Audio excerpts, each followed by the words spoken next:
Rama, Hare Hare, Hare Krishna,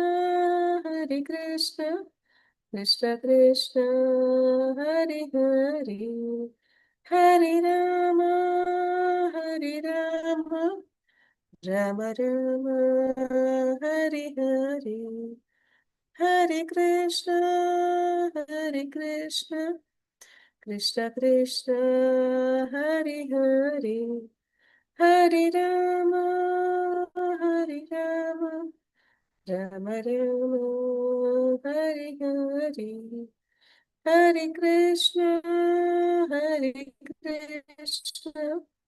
Krishna Krishna, Hare Hare, Hare Rama, Rama Rama, Hare Hare. ओम अज्ञानतिमिरान्धस्य ज्ञानाञ्जनशलाकया चक्षुरुन्मिलितं येन तस्मै श्रीगुरुवे नमः।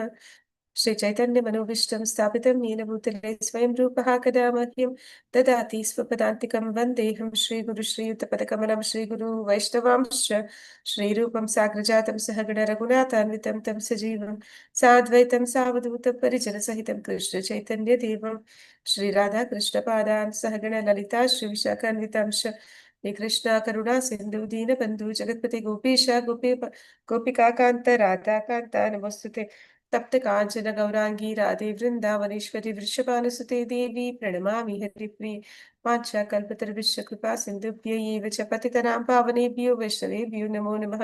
नमो ॐ विष्णुपादाय कृष्णप्रेष्ठाय भूतले श्रीमते भक्तिवेदान्तस्वामिनिति नामिने नमस्ते सरस्वती देवी गौरवाणी प्रचारिणि निर्विशेष शून्यवादी पाश्चात्य देशतारिणि जय श्री कृष्ण चैतन्य प्रभु नित्यानंद श्री द्वैत गदाधर श्रीवासादि गौर भक्त वृंद हरे कृष्णा कृष्ण कृष्ण हरे हरे हरे राम राम राम हरे ಹರೇ ಹರೇ ಕೃಷ್ಣ. ಎಲ್ಲರಿಗೂ ಶ್ರೀ ಶ್ರೀ ರಾಧಾ ಗೋವಿಂದ ಮಂಗಳೂರು ಇಸ್ಕಾನ್ನಿಂದ ನಾಮನಿಷ್ಠ ಪ್ರಭುಗಳು ಆಯೋಜಿಸಿರುವ 3ನೇ ಹಂತ ಈಶೋಪನಿಷತ್ ತರಗತಿಗೆ ಎಲ್ಲರಿಗೂ ಸ್ವಾಗತ. ಹರೇ ಕೃಷ್ಣ. ಹರೇ ಕೃಷ್ಣ ಮಾತಾಜಿ. ಹರೇ ಕೃಷ್ಣ ಮಾತಾಜಿ. ಹರೇ ಕೃಷ್ಣ. ಸೊ ನಾವು ಇವತ್ತು 2ನೇ ಮಂತ್ರವನ್ನ ನೋಡ್ಲಿಕ್ಕಿದ್ದೀವಿ. ಅದಕ್ಕೂ ಮುಂಚೆ ಇಲ್ಲಿವರೆಗೂ ಏನೆಲ್ಲ ನೋಡ್ಕೊಂಡ್ ಬಂದಿದ್ದೀವಿ ಅಂತಂದ್ರೆ, ಮೊದಲಿಗೆ ನಾವು ನೋಡಿದ್ದು ವೇದಗಳು ಬಂದದ್ದು ದೇವೋತ್ತಮ ಪರಮಪುರುಷರಿಂದ. ದೇವೋತ್ತಮ ಪರಮಪುರುಷ ಅಂದ್ರೆ ಅದು ಕೃಷ್ಣ. ಆ ವೇದಗಳ ಮೂಲಕ ನಾವು ತಿಳ್ಕೊಳ್ಬೇಕಾಗಿರುವಂತಹ ಜ್ಞಾನ ಏನು ಅಂದ್ರೆ, ಕೃಷ್ಣನೇ ಅಂತಿಮ ಒಂದು ವೇದಗಳ ಸಾರ ಅನ್ನುವಂಥದ್ದು. ಅವನ ಸೇವೆಯನ್ನ ಮಾಡುವಂಥದ್ದೇ ಬದುಕಿನ ಮೂಲ ಉದ್ದೇಶ. ಅದನ್ನ ನಾವು ಪರಮಾತ್ಮನನ್ನ ಸಾಕ್ಷಾತ್ಕರಿಸ್ಕೊಳ್ಬೇಕು ಅಂದ್ರೆ ಶುದ್ಧ ಭಕ್ತರ ಸಹವಾಸ ಮಾಡಬೇಕು. ಅವರ ಒಂದು ಮಾರ್ಗದರ್ಶನದಲ್ಲಿ ನಾವು ಭಕ್ತಿ ಸೇವೆಯಲ್ಲಿ ಮುಂದುವರೆದ್ರೆ ನಮ್ಗೆ ಭಗವಂತನ ಸಾಕ್ಷಾತ್ಕಾರ ಅನ್ನುವಂಥದ್ದು ಆಗತ್ತೆ ಅನ್ನುವಂಥದ್ದು. ನೆಕ್ಸ್ಟ್ ಭಗವಂತ ಪ್ರಾರ್ಥನೆಯಲ್ಲಿ ನಾವು ತಿಳ್ಕೊಂಡ್ವಿ, ಭಗವಂತ ಅವನು ಪರಿಪೂರ್ಣ ಸಂಪೂರ್ಣ ಅನ್ನುವಂಥದ್ದು. ಅವನಿಂದ ಬಂದಂತಹ ಪ್ರತಿಯೊಂದು ಕೂಡ ಅದೇ ರೀತಿ ಪರಿಪೂರ್ಣವಾದ ಒಂದು ಸತ್ಯ ಆಗಿರುತ್ತೆ. ಮತ್ತೆ ಭಗವಂತ ಅವನಿಂದ ಎಷ್ಟೆಲ್ಲ ಸೃಷ್ಟಿಗಳು ಎಲ್ಲವೂ ಶಕ್ತಿಗಳು ಎಲ್ಲ ಹೊರಹೊಮ್ಮಿದ್ರು ಕೂಡ ಅವನು ಯಾವಾಗ್ಲೂ ಪರಿಪೂರ್ಣನಾಗಿಯೇ ಉಳಿದಿರ್ತಾನೆ ಅನ್ನುವಂಥದ್ದು. ನಂತರ ಮೊದಲನೇ ಒಂದು ಈಶೋಪನಿಷತ್ತಿನ ಮಂತ್ರದಲ್ಲಿ ನಾವು ನೋಡಿದ್ವಿ, ನೆನ್ನೆಯ ಮಂತ್ರದಲ್ಲಿ ಏನಂತಂದ್ರೆ, ಭಗವಂತನೇ ಎಲ್ಲದರ ಒಡೆಯ, ಭಗವಂತನೇ ಎಲ್ಲದರ ನಿಯಂತ್ರಕ, ಮತ್ತೆ ಎಲ್ಲವೂ ಕೂಡ ಭಗವಂತನಿಗೆ ಸೇರಿದ್ದು. ಹಾಗಾಗಿ ಭಗವಂತ ಎಲ್ಲರ ಒಂದು ಮೂಲಭೂತ ಅವಶ್ಯಕತೆಗಳನ್ನ ಮತ್ತೆ ನಮಗೆ ಬೇಕಾಗಿರುವ ಪ್ರತಿಯೊಂದನ್ನು ಕೂಡ ಒದಗಿಸುವವನು. ಅವನು ಎಲ್ಲರಿಗಾಗಿ ಇಂತಿಷ್ಟು ಒಂದು ಭಾಗವನ್ನ ಇಟ್ಟಿದ್ದಾನೆ. ಅದರಲ್ಲಿ ನಮ್ಮದು ಅಂತ ಭಗವಂತ ನಮ್ಗೆ ಏನನ್ನ ನೀಡಿದ್ದಾನೆ, ಅದರಲ್ಲಿ ತೃಪ್ತಿನ ನಾವು ಹೊಂದಬೇಕು, ಮತ್ತೆ ಅದನ್ನ ಸ್ವೀಕರಿಸ್ಬೇಕು.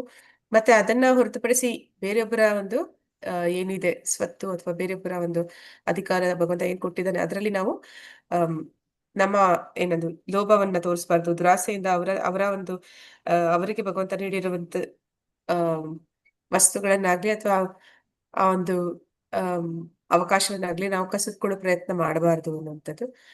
ಇದೆಲ್ಲವೂ ಕೂಡ ಭಗವಂತ ಅವನು ಈಶಾವಾಸ್ಯ ಅಂತಂದ್ರೆ ಅವ್ನು ಭಗವಂತ ಎಲ್ಲ ಕಡೆ ಇದ್ದಾನೆ, ಎಲ್ಲವೂ ಅವನಿಂದ ಬರ್ತಿದೆ, ಮತ್ತೆ ಎಲ್ಲವೂ ಕೂಡ ಅವನಿಗೆ ಸೇರಿರುವಂತದ್ದು ಅನ್ನೋದನ್ನ ನೋಡಿದ್ವಿ. ಈಗ ಆ ಒಂದು ನಿಟ್ಟಿನಲ್ಲಿ ಅಂದ್ರೆ ಯಾರು ಆ ಒಂದು ಈಶಾವಾಸ್ಯ ತತ್ವವನ್ನ ಯಾರು ಅಳವಡಿಸ್ಕೋತಾರೆ, ಆ ರೀತಿ ಜೀವನ ಕ್ರಮವನ್ನ ನಡೆಸ್ತಾರೆ, ಅಂದ್ರೆ ಏನೇ ಮಾಡಿದ್ರು ಕೂಡ ಭಗವಂತನನ್ನ ಕೇಂದ್ರೀಕರಿಸಿ ಮಾಡುವಂಥದ್ದು. ಅದನ್ನು ನಾವು ನಿನ್ನೆ ಒಂದು ಇದ್ರಲ್ಲಿ ನೋಡಿದ್ವಿ.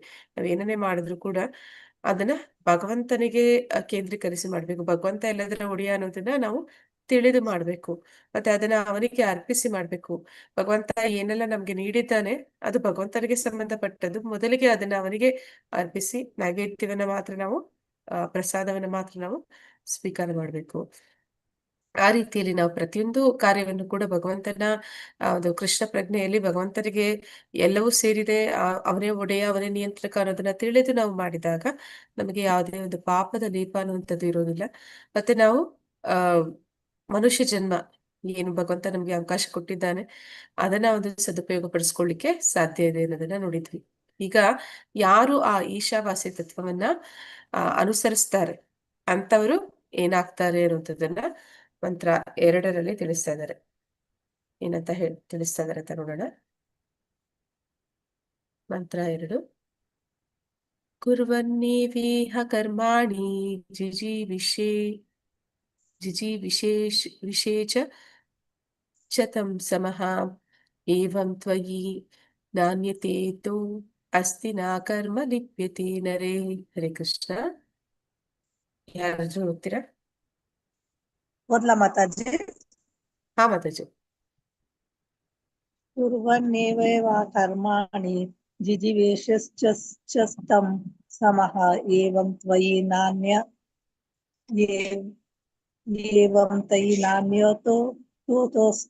ನಾಣ್ಯತೋ ಅಸ್ತಿ ನ ಕರ್ಮ ಲಿಪ್ಯತೆ ನರೇ.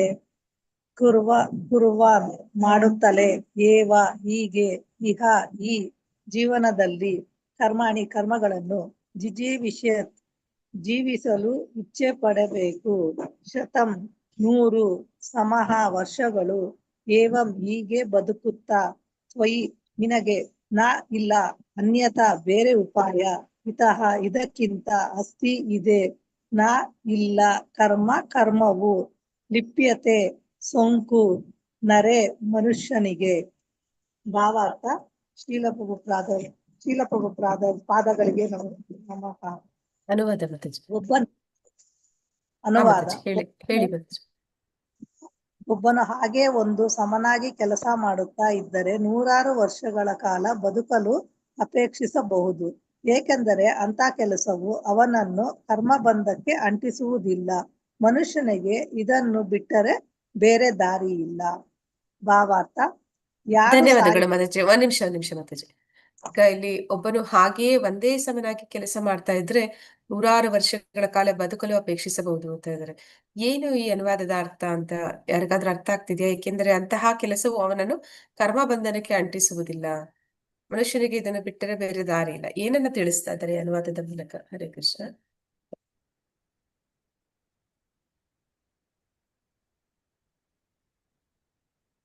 ಇಲ್ಲಿ ಏನಂತ ಹೇಳ್ತಿದ್ದಾರೆ ಅಂದ್ರೆ, ಹಿಂದಿನ ಶ್ಲೋಕದಲ್ಲಿ ನಮ್ಗೆ ಏನನ್ನ ತಿಳಿಸಿದ್ದಾರೆ ಅಂದ್ರೆ ಈಶಾವಾಸ್ಯ ತತ್ವವನ್ನ ತಿಳಿಸಿದ್ದಾರೆ. ಅಂದ್ರೆ ಭಗವಂತ ಎಲ್ಲದರ ಮೂಲ ಅವನೇ, ಮತ್ತೆ ಅವನೇ ಎಲ್ಲದರ ಒಡೆಯ ಅನ್ನುವಂಥದ್ದನ್ನ ಯಾವಾಗ ನಾವು ಅದನ್ನ ಸ್ವೀಕಾರ ಮಾಡ್ತೀವಿ ಆಗ ನಮಗೆ ಆ ಒಂದು ಒಡೆತನದ ಭಾವ ಬರೋದಿಲ್ಲ.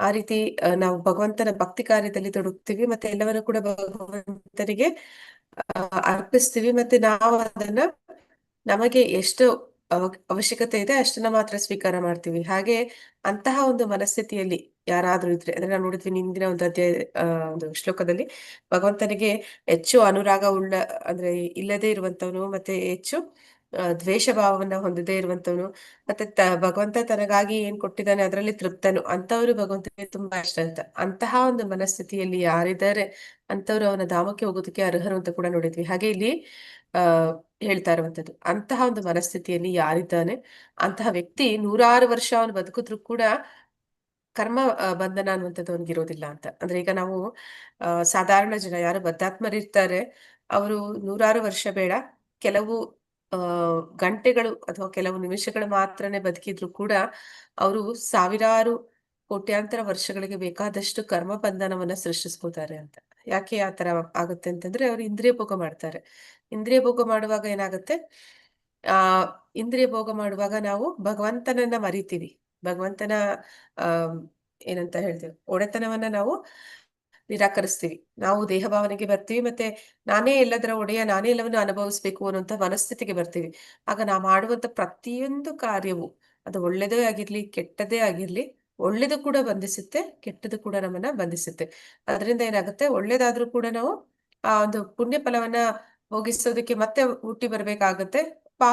ಕರ್ಮಗಳನ್ನ ಮಾಡಿದ್ರುನು ಅಷ್ಟೇ, ನಾವು ಅದನ್ನ ಶಿಕ್ಷೆನ ಅನುಭವಿಸೋದಕ್ಕೆ ಮತ್ತೆ ಬರುತ್ತೆ. ಹೀಗೆ ಅಂತಹ ವ್ಯಕ್ತಿ ಯಾರು ಬದ್ಧಾತ್ಮ ಇರ್ತಾನೆ, ಇಂದ್ರಿಯ ಭೋಗದಲ್ಲಿ ತೊಡಗಿರ್ತಾನೆ, ಅಂತವನು ಕೆಲವು ಗಂಟೆಗಳು ಮಾತ್ರ ಬದುಕಿದ್ರು ಕೂಡ ಆ ರೀತಿ ಸಾವಿರಾರು ಕೋಟ್ಯಾಂತರ ವರ್ಷಗಳಿಗೆ ಬೇಕಾದಷ್ಟು ಕರ್ಮ ಬಂಧನವನ್ನ, ಅಂದ್ರೆ ಆ ಕರ್ಮಕ್ಕೆ ಪ್ರತಿಕ್ರಿಯೆಗಳ ರಾಶಿಯನ್ನ ಅವನು ಸಂಪಾದನೆ ಮಾಡ್ತಾನೆ ಅಂತ. ಆದ್ರೆ ಯಾರು ಈ ಈಶಾವಾಸ್ಯತ್ವವನ್ನ ತಿಳಿದಿರ್ತಾನೆ, ದೇವೋತ್ತಮ ಪರಮಪುರುಷನ ಅರ್ಥ ಮಾಡ್ಕೊಂಡಿರ್ತಾನೆ, ಅಂತವನು ಗಂಟೆಗಳಲ್ಲಿ ಅವನು 100 ವರ್ಷ ಬದುಕಿದ್ರು ಕೂಡ ಅವನಿಗೆ ಭವಬಂಧನ ಇಲ್ಲ. ಯಾಕೆ ಅಂದ್ರೆ ಒಂದು ಆ ಬದುಕಿನ ರೀತಿ, ಅವನ ಕೃಷ್ಣ ಪ್ರಜ್ಞೆಯಲ್ಲಿ ಅವನು ಎಲ್ಲವನ್ನೂ ಕೂಡ ಅವನು ಮಾಡುವಾಗ ಯಾವ ರೀತಿ ಮಾಡ್ತಾನೆ ಅಂದ್ರೆ ಭಗವಂತನನ್ನ ಕೇಂದ್ರೀಕರಿಸಿ ಮಾಡ್ತಾನೆ. ಆಗ ಏನಾಗುತ್ತೆ, ಅಕರ್ಮವಾಗುತ್ತೆ. ಈಗ ನಾವು ನೋಡಿದ್ವಿ ಕರ್ಮ, ಅಕರ್ಮ, ವಿಕರ್ಮ ಅಂತ ಭಗವದ್ಗೀತೆಯಲ್ಲಿ, ಹೌದಲ್ವಾ? ಹರೇ ಕೃಷ್ಣ.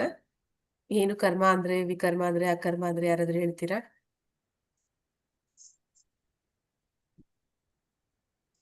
ನೆನ್ಪಿದ್ಯಾ?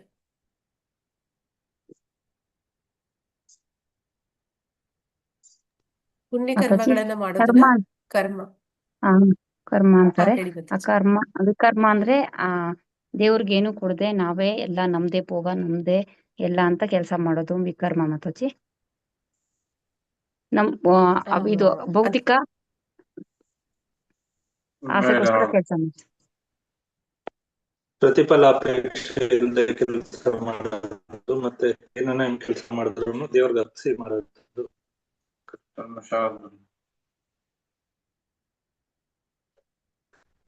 ಓಕೆ, ಇಲ್ಲಿ ಶಾಸ್ತ್ರದಲ್ಲಿ ಹೇಳಿದ್ದನ್ನ ಮಾಡುವಂಥದ್ದು, ಅದನ್ನ ಮಾಡಿದ್ರೆ ಕರ್ಮ ಅನಿಸ್ಕೊಳ್ಳುತ್ತೆ. ನಾನ್ ಮಾತಾಡ್ತಿರೋದು ಕ್ಲಿಯರ್ ಇದೆಯಾ? ಹರೇ ಕೃಷ್ಣ, ನೆಟ್ ಪ್ರಾಬ್ಲಮ್ ಇದೆಯಾ? ಕೇಳಿಸಿದೆ ಮಾತಾಜಿ, ಕೇಳಿಸ್ತಿದೆ. ಓಕೆ, ಶಾಸ್ತ್ರಕ್ಕೆ ಅನುಗುಣವಾಗಿ ನಾವು ಮಾಡುವಂತಹ ಪುಣ್ಯ ಕಾರ್ಯಗಳೇನಿದೆ ಅದೆಲ್ಲವೂ ಕೂಡ ಕರ್ಮ ಅನಿಸ್ಕೊಳ್ಳುತ್ತೆ. ಶಾಸ್ತ್ರಕ್ಕೆ ವಿರೋಧವಾಗಿ ನಾವು ಮಾಡುವಂತಹ ಕಾರ್ಯಗಳು ಅದು ವಿಕರ್ಮ, ಮಾಡಬಾರದನ್ನ ಮಾಡಿದ್ರೆ ಅದು ವಿಕರ್ಮ ಅಂತ ಕರಿತೀವಿ. ಮತ್ತೆ ಅದು ಪಾಪ ಕಾರ್ಯಗಳಾಗುತ್ತೆ. ಇನ್ನೊಂದು ಅಕರ್ಮ ಅಂತಂದ್ರೆ ಏನು ಅಂತಂದ್ರೆ, ಪುಣ್ಯನೂ ಇಲ್ಲ ಪಾಪನೂ ಇಲ್ಲ, ಅವನು ಪುಣ್ಯ ಕಾರ್ಯಗಳನ್ನು ಮಾಡೋದಿಲ್ಲ. ಹಾಗಾದ್ರೆ ಅವ್ನು ಕರ್ಮನೇ ಮಾಡೋದಿಲ್ವಾ ಅಂತಂದ್ರೆ ಹಾಗಲ್ಲ. ಎಲ್ಲ ಕರ್ಮವನ್ನ ಮಾಡ್ತಾನೆ, ಆದ್ರೆ ಕರ್ಮ ಬಂಧನ ಅವನಿಗಿಲ್ಲ, ಆ ಕರ್ಮದ ಒಂದು ಫಲಗಳಿಗೆ ಅವನು ಅಂಟ್ಕೊಂಡಿಲ್ಲ ಅಂತ. ಅಂತದನ್ನ ಅಕರ್ಮ ಅಂತ ಕರೀತಾರೆ, ಭಕ್ತಿ ಕಾರ್ಯಗಳು. ಅಂತಹ ಕಾರ್ಯಗಳನ್ನ ಮಾಡುವಂತ ವ್ಯಕ್ತಿ ಅವನು ಈ ಭೌತಿಕ ಜಗತ್ತಿನಲ್ಲಿ ಉಳಿಬೇಕಾಗಿಲ್ಲ. ಅವನು ಆ ಜನ್ಮದಲ್ಲಿ ಅವನು ಏನಂತ ಹೇಳ್ತಾರೆ, ಆ ಮುಕ್ತನಾಗ್ಬಿಡ್ತಾನೆ, ಅವನು ಭಗವಂತನ ಧಾಮಕ್ಕೆ ಹೋಗೋದಕ್ಕೆ ಅರ್ಹನಾಗ್ಬಿಡ್ತಾನೆ. ಅಂತಹ ಕಾರ್ಯಗಳನ್ನ ಇಲ್ಲಿ ಈಶಾವಾಸ್ಯ ತತ್ವ ನಮ್ಗೆ ತಿಳಿಸ್ಕೊಡುವಂಥದ್ದು. ಅಂತಹ ಕಾರ್ಯಗಳನ್ನ ಮಾಡುವಂತ ವ್ಯಕ್ತಿ ಅವನು 100 ವರ್ಷ ಬದುಕಿದ್ರು ಕೂಡ ಭೂಮಿ ಮೇಲೆ ಅವನಿಂದ ಯಾವುದೇ ಒಂದು ಪಾಪದ ಪ್ರತಿಕ್ರಿಯೆಗಳಾಗೋದಿಲ್ಲ ಅನ್ನೋದನ್ನ ಇಲ್ಲಿ ಹೇಳ್ತಾ ಇದ್ದಾರೆ. ಮತ್ತೆ ಅವರಿಗೆ ಯಾವುದೇ ಕರ್ಮ ಬಂಧನ ಅನ್ನುವಂಥದ್ದು ಅಂಟ್ಕೊಳ್ಳೋದಿಲ್ಲ ಅಂತ. ಹಾಗಾಗಿ ಮನುಷ್ಯರಾದವನು ಅಂದ್ರೆ ಈಗ ನೋಡಿದ್ವಿ 84 ಲಕ್ಷ ವರ್ಷಗಳಲ್ಲಿ ಬೇರೆ ಯಾವುದೇ ಜೀವಿಗಳಿಗೂ ಕೂಡ ಅವಕಾಶ ಇಲ್ಲ. ಅವಕಾಶ ಇರುವಂತದ್ದು, ಈ ಭವಸಾಗರ ದಾಟುವ ಅವಕಾಶ ಭಗವಂತ ಕೊಟ್ಟಿರುವಂತದ್ದು ಮನುಷ್ಯನಿಗೆ ಮಾತ್ರ. ಅವನು ಮಾತ್ರ ಅದನ್ನ ಸಾಧಿಸೋದಕ್ಕೆ, ಈ ಜನ್ಮದಲ್ಲಿ ಸಾಧಿಸೋದಕ್ಕೆ ಸಾಧ್ಯ ಇದೆ. ಅದನ್ನೇ ಇಲ್ಲಿ ಹೇಳ್ತಾರೆ. ಅಂದ್ರೆ ನಾವು ಆ ಈಶಾವಾಸ್ಯ ತತ್ವವನ್ನ ಮರಿದೆ ಭಕ್ತಿ ಕಾರ್ಯದಲ್ಲಿ ಜೀವನವನ್ನ ಮುಂದುವರಿಸೋದ್ರಿಂದ ಏನಾಗುತ್ತೆ ಅನ್ನೋದನ್ನ ಈ ಶ್ಲೋಕದಲ್ಲಿ ನಾವು ತಿಳಿಯಲಿಕ್ಕಿದ್ದೀವಿ. ಭಾವಾರ್ಥ ಯಾರಾದ್ರೂ ಹೋಗ್ತೀರಾ? ಹರೇ ಕೃಷ್ಣ.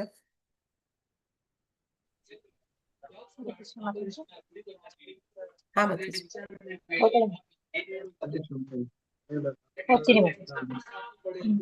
ಭಾವಾರ್ಥ: ಯಾರು ಸಾಯಲು ಇಷ್ಟಪಡುವುದಿಲ್ಲ. ಪ್ರತಿಯೊಬ್ಬರು ಎಷ್ಟು ಸಾಧ್ಯವೋ ಅಷ್ಟು ಕಾಲ ಎಳೆದಾಡಿಕೊಂಡು ಬದುಕಲು ಇಷ್ಟಪಡುತ್ತಾರೆ. ಈ ಪ್ರವೃತ್ತಿ ವೈಯಕ್ತಿಕವಾಗಿ ಮಾತ್ರವಲ್ಲದೆ ಸಮಾಜದಲ್ಲಿ, ರಾಷ್ಟ್ರದಲ್ಲಿ, ಸಾಮೂಹಿಕವಾಗಿಯೂ ಕಾಣುತ್ತದೆ. ಎಲ್ಲಾ ಬಗೆಯ ಜೀವಿಗಳು ಬದುಕಲು ತುಂಬಾ ಇಷ್ಟಪಡುತ್ತವೆ. ಇದು ಸಹಜವೆಂದು ವೇದಗಳು ಹೇಳುತ್ತವೆ. ಜೀವಿಯು ಸ್ವಭಾವತಃ ನಿತ್ಯವಾದುದು, ಆದರೆ ಸಂಸಾರದಲ್ಲಿ ಅದರ ಬಂಧನದಿಂದಾಗಿ ಅವನು ಮತ್ತೆ ಮತ್ತೆ ದೇಹವನ್ನು ಬದಲಿಸಬೇಕು. ಈ ಪ್ರಕ್ರಿಯೆಯನ್ನು ಆತ್ಮದ ದೇಹಾಂತರ ಪ್ರವೇಶ ಎಂದು ಕರೆಯುತ್ತಾರೆ. ಈ ದೇಹಾಂತರ ಪ್ರವೇಶವು ಕರ್ಮಬಂಧನದಿಂದ ಆದದ್ದು. ಜೀವಿಯು ಜೀವನೋಪಾಯಕ್ಕಾಗಿ ಕೆಲಸ ಮಾಡಲೇಬೇಕು, ಏಕೆಂದರೆ ಅದು ಐಕ ಪ್ರಕೃತಿಯ ನಿಯಮ. ಅವನು ವಿಧಿವತ್ತಾಗಿ ಕರ್ತವ್ಯಗಳನ್ನು ಮಾಡದೇ ಇದ್ದರೆ ಅವನು ಪ್ರಕೃತಿಯ ನಿಯಮಗಳನ್ನು ಉಲ್ಲಂಘಿಸಿ ತನ್ನನ್ನು ತಾನು ಜನನ ಮರಣಗಳ ಚಕ್ರಕ್ಕೆ ಹೆಚ್ಚು ಹೆಚ್ಚಾಗಿ ಸಿಕ್ಕಿಸಿಕೊಳ್ಳುತ್ತಾನೆ. ಕಂಟಿನ್ಯೂ ಮಾಡೋದ ಮಾತಾಜಿ? ಓಕೆ, ಹೇಳ್ಬಿಡ್ತೀನಿ ಮಾತಾಜಿ. ಅಂದ್ರೆ ಇಲ್ಲಿ ಏನಂತ ಹೇಳ್ತಾ ಇದಾರೆ, ಯಾರೇ ಆಗ್ಲಿ, ಅದೊಂದು ಪ್ರಾಣಿನೇ ಆಗ್ಲಿ, ಪಕ್ಷಿನೇ ಆಗ್ಲಿ, ಅಥವಾ ಮನುಷ್ಯನೇ ಆಗ್ಲಿ, ಯಾರಿಗಾದ್ರೂ ಸಾಯೋದಕ್ಕೆ ಇಷ್ಟಪಡ್ತಾರ? ಹರೇ ಕೃಷ್ಣ. ಯಾರಾದ್ರೂ ಸಾಯ್ಬೇಕು ಅಂತ ಯಾರಿಗೂ ಇಷ್ಟ ಅನ್ಕೋತಾರ? ಇರಲ್ಲ ಮಾತಾಜಿ. ಯಾರಿಗೂ ಇಷ್ಟ ಇಲ್ಲ. ಅವ್ರ ಕೈಯಲ್ಲಿ ಆಗ್ತಿಲ್ಲ ಅಂದ್ರೂ ಕೂಡ, ಅವ್ರಿಗೆ ವಯಸ್ಸಾಗಿದೆ ಅಂದ್ರೂ ಕೂಡ, ಅವ್ರಿಗೆ ಕಾಯಿಲೆ ರೋಗಗಳಿದೆ ಅಂದ್ರೂ ಕೂಡ, ಎಳೆದಾಡ್ಕೊಂಡಾದ್ರೂ ಸರಿ ಅವರು ಬದುಕ್ಬೇಕು ಅನ್ನೋ ಪ್ರಯತ್ನ ಮಾಡ್ತಾರೆ. ಬದುಕ್ಬೇಕು ಅನ್ನೋದಕ್ಕಾಗಿ ಹೆಣಗಾಡ್ತಾರೆ, ಕಷ್ಟಪಡ್ತಾರೆ. ಹೀಗಿರ್ಬೇಕಾದ್ರೆ ಇಲ್ಲಿ ಏನಂತ ಹೇಳ್ತಾ ಇದ್ರೆ, ಇದನ್ನ ಸಹಜ ಗುಣ, ಮನುಷ್ಯನ ಸಹಜ ಗುಣ, ಅಂದ್ರೆ ಜೀವಿಯ ಸಹಜ ಗುಣ, ಬದುಕ್ಬೇಕು ಅನ್ನುವಂಥದ್ದು. ಆದ್ರೂ ಕೂಡ ಅವನು ದೇಹವನ್ನ ಒತ್ತಾಯಪೂರ್ವಕವಾಗಿ ಬದಲಾಯಿಸ್ಬೇಕಾಗುತ್ತೆ. ಯಾಕೆ ಅವನ ದೇಹವನ್ನ ಬದಲಾಯಿಸ್ಬೇಕಾಗುತ್ತೆ? ಹರೇ ಕೃಷ್ಣ. ಮಾತಾಜಿ, ಯಾಕೆ ಪಾಪ ಜೀವಿ ಕರ್ಮಗಳು ಇರುತ್ತೆ. ದೇಹವನ್ನ ಬದಲಾಯಿಸ ಜನ್ಮ ಮೃತ್ಯು ಅವನ ಜರ ವ್ಯಾಧಿಯಲ್ಲಿ ಸಿಕ್ಕಾಕೊಂಡಿರ್ತಾರೆ. ಅವನ ದೇಹ ಬದಲಾವಣೆ ಆಗ್ತಾ ಇರೋದಕ್ಕೆ, ಆ ಜನ್ಮ ಮೃತ್ಯು ಜರ ವ್ಯಾಧಿ ಚಕ್ರದಲ್ಲಿ ಅವನು ಬಿದ್ದಿರೋದಕ್ಕೆ ಮೂಲ ಕಾರಣ ಏನು ಅಂದ್ರೆ ಅವರ ಕರ್ಮ ಕರ್ಮಗಳು ಬಂಧನ. ಅಂದ್ರೆ ಕರ್ಮಗಳು ಅವ್ನು ಮಾಡ್ತಾ ಇರುವಂತ ಪ್ರತಿಯೊಂದು ಕರ್ಮ ಏನಿದೆ, ಅದಕ್ಕೆ ಒಂದು ಪ್ರತಿಕ್ರಿಯೆ ಇದೆ. ಆ ಕರ್ಮ ಬಂಧನ ಅವನನ್ನ ಮತ್ತೆ ಮತ್ತೆ ಬೇರೆ ದೇಹಗಳನ್ನ ಪಡೆಯುವ ಹಾಗೆ ಅವನನ್ನ ದೂಡ್ತಾ ಇದೆ. ಹೀಗೆ ಜೀವಿ ತನ್ನ ಒಂದು ಬದುಕನ್ನ ನಡೆಸ್ಬೇಕು ಅಂತಂದ್ರೆ ಯಾವುದೇ ಕಾರ್ಯ, ಹಾಗಂದ್ರೆ ಮನುಷ್ಯ ಕರ್ಮ ಮಾಡೋದ್ರಿಂದ ಪ್ರತಿಕ್ರಿಯೆ ಆಗುತ್ತೆ ಅನ್ನೋದಕ್ಕೋಸ್ಕರ ಅವನು ಎಲ್ಲ ಕಾರ್ಯಗಳನ್ನ ಬಿಟ್ಬಿಡಕ್ಕಾಗತ್ತಾ? ಆಗಲ್ಲ ಮಾತಾಜಿ. ಯಾ- ದೇವರ ಕೃಷ್ಣ ಪ್ರಜ್ಞೆಯಲ್ಲಿ ಇರ್ಬೇಕು, ಹರೇ ಕೃಷ್ಣ ಮಹಾಮಂತ್ರ ಜಪಿಸ್ಬೇಕು, ಕರ್ಮಗಳು ಕಡಿಮೆ ಆಗತ್ತೆ ಅನ್ಸುತ್ತೆ ಮಾತಾಜಿ. ಕರ್ಮ ಅಂತಂದ್ರೆ ಇಲ್ಲಿ ಪ್ರತಿಯೊಂದು ಕಾರ್ಯಗಳು, ನಾವು ಪ್ರತಿದಿನ ಮಾಡುವ ಪ್ರತಿಯೊಂದು ಕೆಲಸಗಳು, ಏನು ಕೆಲಸ ಮಾಡದೆ ಯಾರಾದ್ರೂ ಇರಕ್ಕಾಗತ್ತಾ? ಆಗಲ್ಲ ಮಾತಾಜಿ, ಇರ್ಬೇಕು, ಮಾಡ್ಬೇಕು. ದೇಹ ಪೋಷಣೆಗೋಸ್ಕರ ಕೃಷ್ಣನ್ಗೋಸ್ಕರ ಮಾಡ್ಬೇಕು. ಏನನ್ನಾದ್ರೂ ಮಾಡ್ಬೇಕು. ಅಲ್ಲಿ ಅರ್ಜುನ ಹೇಳ್ತಾನೆ, ನಾನು ಸನ್ಯಾಸ ತಗೋತೀನಿ, ನನ್ಗೇನು ಬೇಡ, ನಾನು ಕಾಡಿಗೆ ಹೋಗ್ತೀನಿ ಅಂತ. ಅದಕ್ಕೆ ಕೃಷ್ಣ ಹೇಳ್ತಾನೆ, ಏನಂತ ಹೇಳ್ತಾನೆ, ಯಾರು ಕೂಡ ಜೀವಿ ದೇಹವನ್ನು ಪಡೆದಿರುವಂತ ಪ್ರತಿಯೊಂದು ವ್ಯಕ್ತಿನೂ ಅವನು ತನ್ನ ದೇಹ ಪೋಷಣೆಗಾಗಿ ಆದ್ರೂ ಏನಾದ್ರೂ ಒಂದು ಕಾರ್ಯವನ್ನ ಮಾಡಿಯೇ ತೀರ್ತಾನೆ, ಮಾಡ್ಲೇಬೇಕು. ಹಾಗೆ ಅವನು ಏನನ್ನಾದ್ರೂ ಮಾಡ್ಬೇಕು ಅಂತ ಹೋದಾಗ ಪ್ರತಿಯೊಂದು ಕರ್ಮ ಅವ್ನು ಮಾಡೋ ಕಾರ್ಯಗಳಲ್ಲಿ ಅದರ ಪ್ರತಿಕ್ರಿಯೆಗಳು ತಂತಾನೆ, ಅದು ಏನಂತ ಹೇಳ್ತಾರೆ, 1 by 1 get 1 ತರ ಅದು ತಂತಾನೆ ಅವನಿಗೆ ಸಿಗ್ತಾನೆ ಹೋಗುತ್ತೆ. ಹಾಗಾಗಿ ಈ ಒಂದು ಕರ್ಮ ಬಂಧನ ಅನ್ನುವಂಥದ್ದು ಇರುವಷ್ಟು ಕಾಲ ಅವನು ಮತ್ತೆ ಮತ್ತೆ ದೇಹಗಳನ್ನ ಪಡಿಲೂಬೇಕಾಗಿ ಬರುತ್ತೆ. ಅದನ್ನ ಇಲ್ಲಿ ಹೇಳ್ತಾ ಇದ್ದಾರೆ.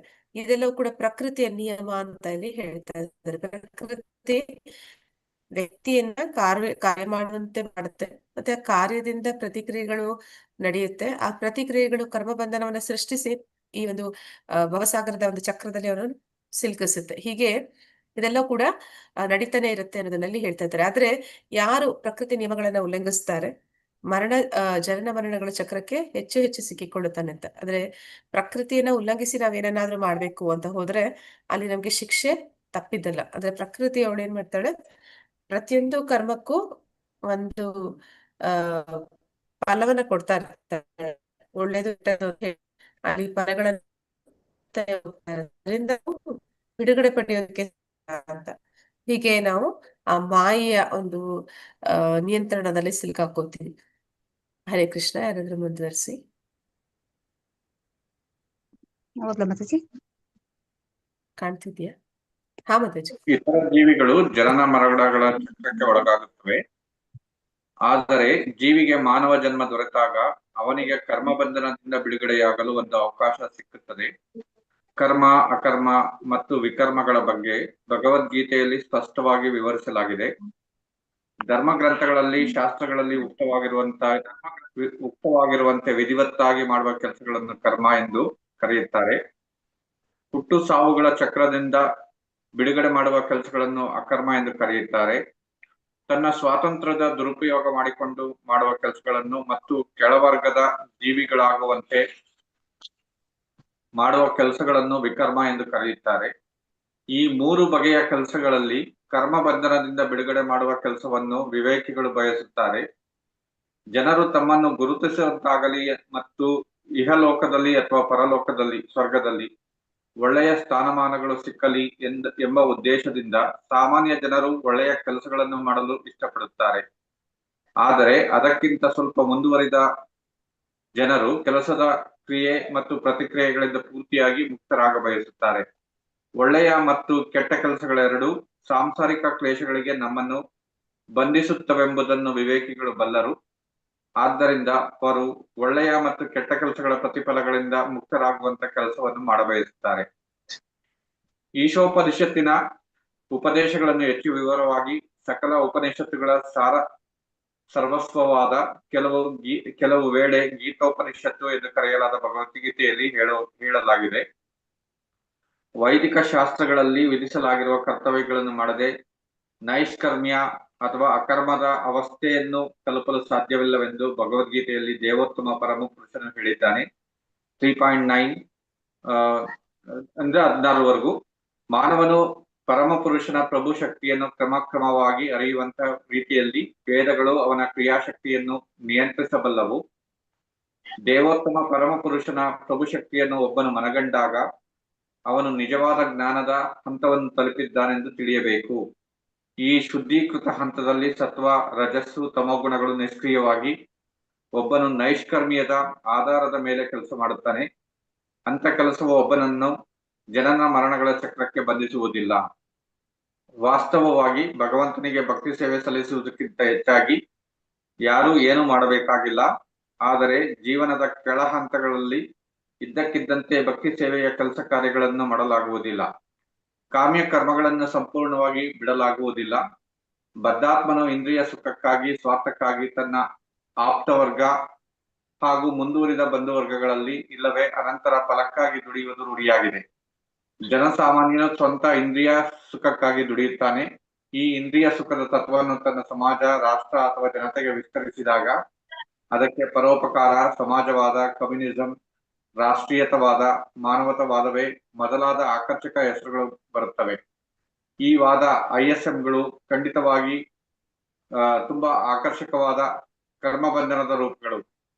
ಆದರೆ ಈಶೋಪನಿಷತ್ತಿನ ವೈದಿಕ ಉಪದೇಶವೆಂದರೆ ಒಬ್ಬನು ಈ ವೇಳೆ ಹೇಳಿದ ವಾದಗಳಿಗಾಗಿ ಬದುಕುವುದಾದರೆ ಅವನು ಅವುಗಳನ್ನು ಭಗವತ್ ಕೇಂದ್ರಿತವಾಗಿ ಮಾಡಬೇಕು. ಸಂಸಾರಿಯಾದರೆ ಅಥವಾ ಪರೋಪಕಾರಿಯಾದರೆ, ಸಮಾಜವಾದಿಯಾದರೆ, ಕಮ್ಯುನಿಸ್ಟ್ ಆದರೆ, ರಾಷ್ಟ್ರೀಯತಾವಾದಿಯಾದರೆ ಇಲ್ಲವೇ ಮಾನವತಾವಾದಿಯಾದರೆ ತಪ್ಪಲ್ಲ. ಆದರೆ ಅವನು ತನ್ನ ಕೆಲಸ ಕಾರ್ಯಗಳನ್ನು ಭಗವತ್ ಕೇಂದ್ರಿತ ಭಾವನೆಯಿಂದ ಮಾಡಬೇಕು.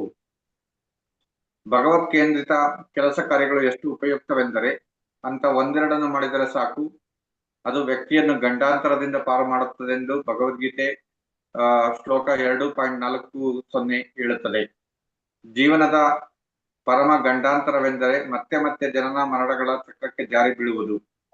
ಹೇಗೋ ಒಬ್ಬ ಮನುಷ್ಯನು ಜನ್ಮದಲ್ಲಿ ಆಧ್ಯಾತ್ಮಿಕ ಅವಕಾಶವನ್ನು ಕಳೆದುಕೊಂಡು ಮತ್ತೆ ಈ ಹುಟ್ಟು ಸಾವುಗಳ ಚಕ್ರಕ್ಕೆ ಬಿದ್ದರೆ ಅವನು ತುಂಬಾ ದುರದೃಷ್ಟಶಾಲಿ ಎಂದು ಪರಿಗಣಿಸಬೇಕು.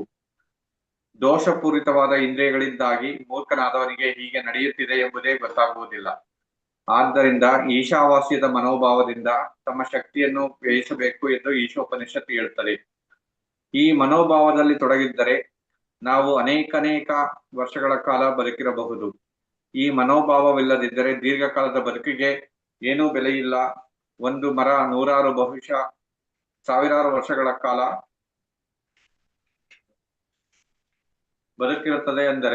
ಬದುಕಿರುತ್ತದೆ. ಆದರೆ ಮರಗಳಂತೆ ಅಷ್ಟು ದೀರ್ಘಕಾಲ ಬದುಕಿರುವುದರಲ್ಲಿ ಏನು ಅರ್ಥವಿಲ್ಲ. ಅಥವಾ ತಿದಿಯಂತೆ ಉಸಿರಾಡುವುದರಲ್ಲಾಗಲಿ, ನಾಯಿ ಹಂದಿಗಳಂತೆ ಮಕ್ಕಳನ್ನು ಹೆರುವುದರಿಂದಾಗಲಿ, ಒಂಟೆಯಂತೆ ತಿನ್ನುವುದರಿಂದಾಗಲಿ ಏನು ಪ್ರಯೋಜನವಿಲ್ಲ. ದೈನ್ಯದಿಂದ ಕೂಡಿದ ಭಗವತ್ ಕೇಂದ್ರಿತವಾದ ಜೀವನವು ನಾಸ್ತಿಕನದ ಪರೋಪಕಾರದ ಇಲ್ಲವೇ ಸಮಾಜವಾದಕ್ಕೆ ಮೀಸಲಾದ ಭಾರಿ ಮೋಸದ ಜೀವನಕ್ಕಿಂತ ಹೆಚ್ಚು ಉಪಯುಕ್ತವಾದದ್ದು.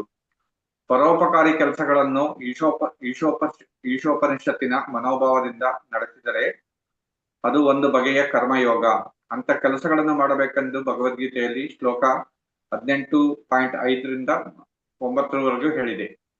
ಏಕೆಂದರೆ ಆ ಕೆಲಸಗಳನ್ನು ಮಾಡುವವನನ್ನು ಅವು ಜನನ ಮರಣಗಳ ಚಕ್ರದಿಂದ ಬಿಡುಗಡೆ ಮಾಡುತ್ತವೆ. ಅಂತ ಭಗವತ್ ಕೇಂದ್ರಿತ ಚಟುವಟಿಕೆಗಳು ಪೂರ್ಣವಾಗದೆ ಅರ್ಧಂಬರ್ಧ ಆಗಿದ್ದರೂ ಅವು ಮುಂದಿನ ಜನ್ಮದಲ್ಲಿ ಅವನಿಗೆ ಮಾನವ ಜನ್ಮವನ್ನು ಖಚಿತವಾಗಿ ನೀಡುತ್ತವೆ. ಹೀಗೆ ಮೋಕ್ಷ ಮಾರ್ಗದಲ್ಲಿ ತನ್ನ ಸ್ಥಾನವನ್ನು ಉತ್ತಮಪಡಿಸಿಕೊಳ್ಳಲು ಅವನು ಇನ್ನೊಂದು ಅವಕಾಶ ಪಡೆಯಬಹುದು. ಹರೇ ಕೃಷ್ಣ. ಧನ್ಯವಾದಗಳು ಪ್ರಭುಜಿ. ಹರೇ ಕೃಷ್ಣ.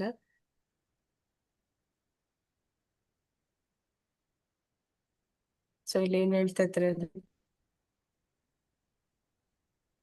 ಕರ್ಮ, ಅಕರ್ಮ ಮತ್ತೆ ವಿಕರ್ಮಗಳನ್ನ ವಿವರಣೆ ಕೊಡ್ತಾ ಇದ್ದಾರೆ.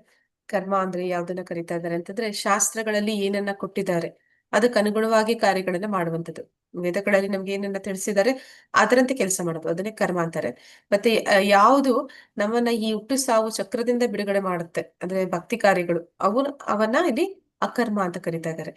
ಪ್ರತಿಯೊಂದು ಜೀವಿಗೂ ಕೂಡ ಭಗವಂತ ಒಂದು ಅಲ್ಪ ಸ್ವಾತಂತ್ರ್ಯ ಅನ್ನೋದನ್ನ ಕೊಟ್ಟಿದ್ದಾನೆ.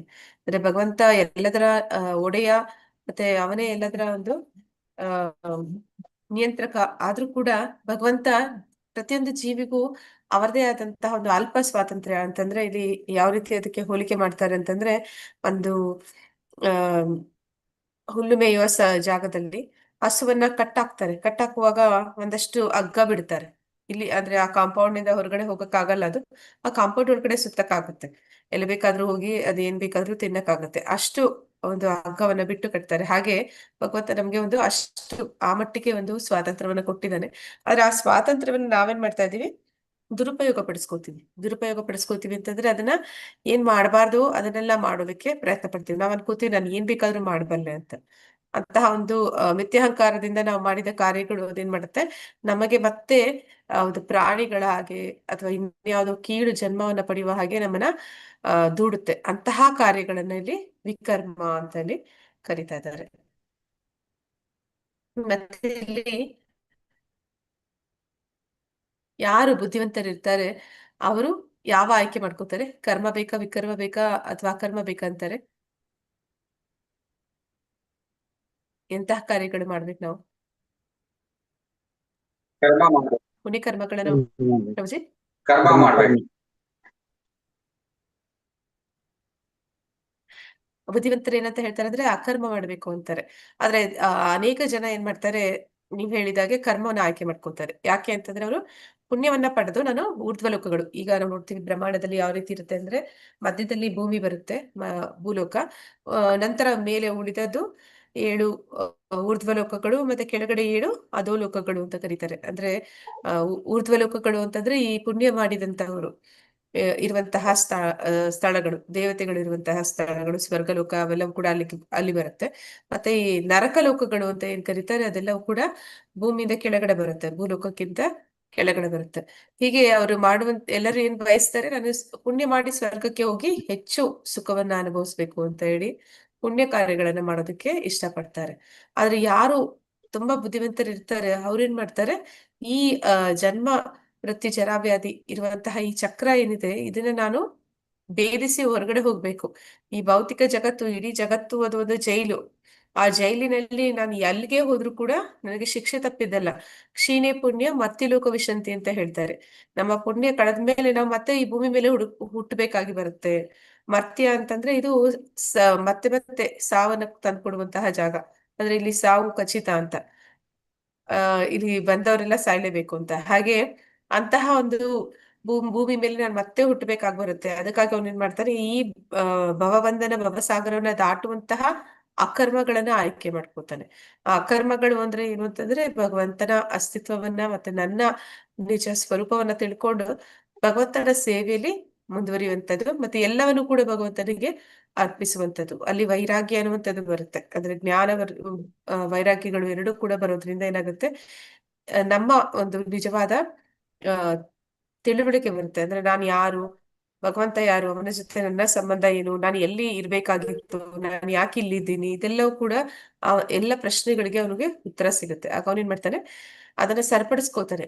ಏನ್ ಮಾಡಿದ್ರೆ ನಾನು ಮತ್ತೆ ವಾಪಸ್ ಈ ಒಂದು ಶಿಕ್ಷೆಯಿಂದ ತಪ್ಪಿಸ್ಕೊಳ್ಳಿಕ್ಕೆ ಸಾಧ್ಯ ಆಗುತ್ತೆ ಅಂತ ಹೇಳಿ ಅವನು ಅಕರ್ಮವನ್ನ ಆಯ್ಕೆ ಮಾಡ್ಕೋತಾನೆ, ಭಕ್ತಿ ಕಾರ್ಯಗಳನ್ನ ಮಾಡೋದಕ್ಕೆ ಮುಂದುವರಿತಾನೆ. ಹಾಗೆ ಅವ್ನು ಮಾಡುವಂತಹ ಕ್ರಿಯೆಗಳಿಗೆ ಪ್ರತಿಕ್ರಿಯೆಗಳು ಅನ್ನುವಂಥದ್ದು ಇರೋದಿಲ್ಲ. ಮತ್ತೆ ಅವ್ರು ಯಾವುದೇ ರೀತಿಯ ಒಂದು ಒಳ್ಳೆಯ ಅಥವಾ ಕೆಟ್ಟ ಕೆಲಸಗಳು ಯಾವ್ದೆಲ್ಲ ನಮ್ಮನ್ನ ಈ ಒಂದು ಭೌತಿಕ ಜಗತ್ತಿಗೆ ಬಂಧಿಸುತ್ತೆ ಅಂತಹ ಕೆಲಸಗಳಲ್ಲಿ ಅವನು ತೊಡಗೋದಿಲ್ಲ ಅಂತ.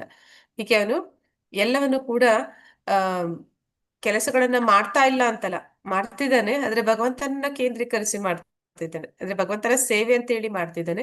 ತನಗಾಗಿ ತನ್ನ ಇಂದ್ರಿಯ ಭೋಗಕ್ಕಾಗಿ ಅವನು ಏನನ್ನು ಮಾಡ್ಕೊಳಕ್ಕೆ ಹೋಗೋದಿಲ್ಲ. ಅಂತವನ್ನ ಇಲ್ಲಿ ಮುಕ್ತಾತ್ಮ ಅಂತ ಕರೀತಾರೆ. ಅಂತಹ ಕಾರ್ಯಗಳು ಅದು ಅವನನ್ನ ಈ ಭೌತಿಕ ಬಂಧನದಿಂದ ಬಿಡುಗಡೆನ ಕೊಡುತ್ತೆ ಅಂತ ಹೇಳಿ ಹೇಳ್ತಾ ಇದ್ದಾರೆ. ಈ ಈಶೋಪನಿಷತ್ತಿನ ಉಪದೇಶಗಳು ನಮ್ಗೆ ಏನಂತ ತಿಳಿಸ್ಕೊಡ್ತಾ ಇದಾರೆ ಅಂದ್ರೆ, ಭಗವದ್ಗೀತೆಯಲ್ಲಿ ನೈಷ್ಕರ್ಮ್ಯದ ಬಗ್ಗೆ, ಈ ಅಕರ್ಮದ ಬಗ್ಗೆ ಹೇಳ್ತಾರೆ ಅಂತ. ಆದ್ರೆ ಯಾರಾದ್ರೂ ಈಗ ಸಡನ್ ಆಗಿ ಬಂದ್ರೆ ಭಕ್ತಿ ಸೇವೆ ಮಾಡಿ ಮತ್ತೆ ಆ, ಪುಣ್ಯ ಕರ್ಮಗಳನ್ನ ಮತ್ತೆ ಕೆಟ್ಟ ಕರ್ಮಗಳನ್ನ ಮಾಡಬೇಡಿ ಅಂತಂದ್ರೆ ಅವ್ರು ಕೂಡ್ಲೆ ಅದನ್ನ ಮಾಡೋದಕ್ಕೆ ಸಾಧ್ಯ ಆಗುತ್ತಾ? ಹರೇ ಕೃಷ್ಣ. ಈಗ ನಾನು ನಿಮಗೆ ಹೇಳ್ತೀನಿ, ಅಕರ್ಮ ಮಾಡಿ ಅಂದ್ರೆ ನಿಮ್ಗೆ ತಿಳಿದಿದ್ಯಾ ಹೇಗೆ ಮಾಡೋದು ಅಂತ? ಹಾ ಮಾತಾಜಿ, ಪ್ರತಿಫಲ ಇಟ್ಕೋಬಾರ್ದು. ಏನ್ ಕೆಲಸ ಮಾಡಿದ್ರು ಕೃಷ್ಣನ್ಗೆ ಅರ್ಪಿಸ್ಬೇಕು. ಕೃಷ್ಣ ಭಕ್ತಿಯಲ್ಲಿ ಮಾಡಿದ್ರೆ ಆ ಕರ್ಮ ಅನ್ಸುತ್ತೆ ಅನ್ನತ್ತೆ ಮಾತಾಜಿ. ಅದು ಹೇಳಿದಷ್ಟು ಸುಲಭ ಇರುತ್ತಾ ಮಾತಾಜಿ ಮಾಡೋದಕ್ಕೆ? ಇಲ್ಲ ಮಾತಾಜಿ, ಹಾ ಮಾಡ್ಲೇಬಾರ್ದು. ಇಲ್ಲ ಮಾತಾಜಿ, ಯಾವಾಗ್ಲೂ ಕೃಷ್ಣ ಪ್ರಜ್ಞೆಯಲ್ಲೇ ಇರ್ಬೇಕು. ಮರ್ತ್ ಬಿಟ್ರೆ ಆಗಲ್ಲ. ಯಾವಾಗ್ಲೂ ಅದೇ ಇದ್ರಲ್ಲಿ ಇರ್ಬೇಕು. ಕಷ್ಟನೇ.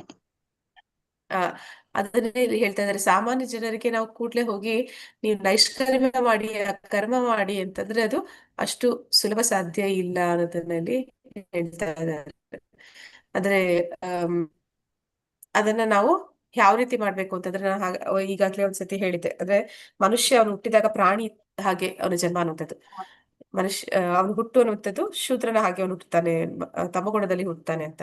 ನಂತರ ಅವನು ಜ್ಞಾನವನ್ನು ಗುರುವಿನ ಮೂಲಕ ಪಡೆದಾಗ ಅವನು ದ್ವಿಜ ಆಗ್ತಾನೆ. ದ್ವಿಜ ಅಂತಂದ್ರೆ ಬ್ರಾಹ್ಮಣನಾಗ್ತಾನೆ ಅಂತ. ಹಾಗೆ ಜನ್ಮ ಜಾಯತೆ ಶೂದ್ರ ಆ ಸಂಸ್ಕಾರ ಭವೇ ದ್ವಿಜ ಅಂತ ಹೇಳ್ತಾರೆ. ಹಾಗೆ ಸಂಸ್ಕಾರ ಸಿಕ್ಕಿದಾಗ ಮಾತ್ರನೇ ಅವನು ಬ್ರಾಹ್ಮಣ ಆಗ್ತಾನೆ ಅಂತ. ಹಾಗೆ ಕ್ರಮವಾಗಿ ಅವನಲ್ಲಿ ಆ ಒಂದು ವ್ಯತ್ಯಾಸವನ್ನ ತರೋದಕ್ಕೆ ಪ್ರಯತ್ನ ಮಾಡ್ಬೇಕು ಅಂತ. ಅಂದ್ರೆ ವೇದಗಳಲ್ಲಿ ನಮ್ಗೆ ತಿಳಿಸ್ಕೊಟ್ಟಿದ್ದಾರೆ ನಾವು ಹೇಗೆ ಮಾಡ್ಬೇಕು ಪ್ರತಿಯೊಂದು ಕಾರ್ಯವನ್ನ ಅಂತ. ಅಂದ್ರೆ ಈಗ ಪ್ರಾಣಿಗಳಿಗೂ ನಮಗೂ ಇರೋ ವ್ಯತ್ಯಾಸ ಏನು ಅಂತಂದ್ರೆ, ಪ್ರಾಣಿಗಳಿಗೆ ಅವುಗಳು ಕೂಡ ಆಹಾರ ನಿದ್ರಾ ಭಯಮೈಥುನದಲ್ಲಿ ತೊಡಗುತ್ತವೆ. ನಾವು ಕೂಡ ಆಹಾರ ನಿದ್ರಾ ಭಯಮೈಥುನದಲ್ಲಿ ಇರ್ತೀವಿ. ಆದ್ರೆ ಪ್ರಾಣಿಗಳ ಹಾಗೆ ನಾವು ಬದುಕಬಾರ್ದು ಅಂತ ಹೇಳ್ತಾರೆ. ಅದಕ್ಕಿಂತ ವ್ಯತ್ಯಾಸವಾಗಿ ನಮ್ಗೆ ಏನನ್ನ ಕೊಟ್ಟಿದ್ದಾನೆ ಅಂದ್ರೆ, ಈ ಪ್ರಾಣಿಗಳಿಗೂ ನಮಗೂ ಇರುವ ವ್ಯತ್ಯಾಸ ಏನಂತ ಹೇಳ್ತೀರಾ ಯಾರಾದ್ರೂ? ಹರೇ ಕೃಷ್ಣ. ನಾವು ಮಾತಾಡ್ತೀವಿ, ಜ್ಞಾನ ಇದೆ ನಮ್ಗೆ. ಅವಕ್ಕೆ ಇಲ್ಲ ಅಷ್ಟೇ ಮಾತಾಜಿ. ಹರೇ ಕೃಷ್ಣ. ಇನ್ ಯಾರತ್ರ ಹೇಳ್ತೀರಾ?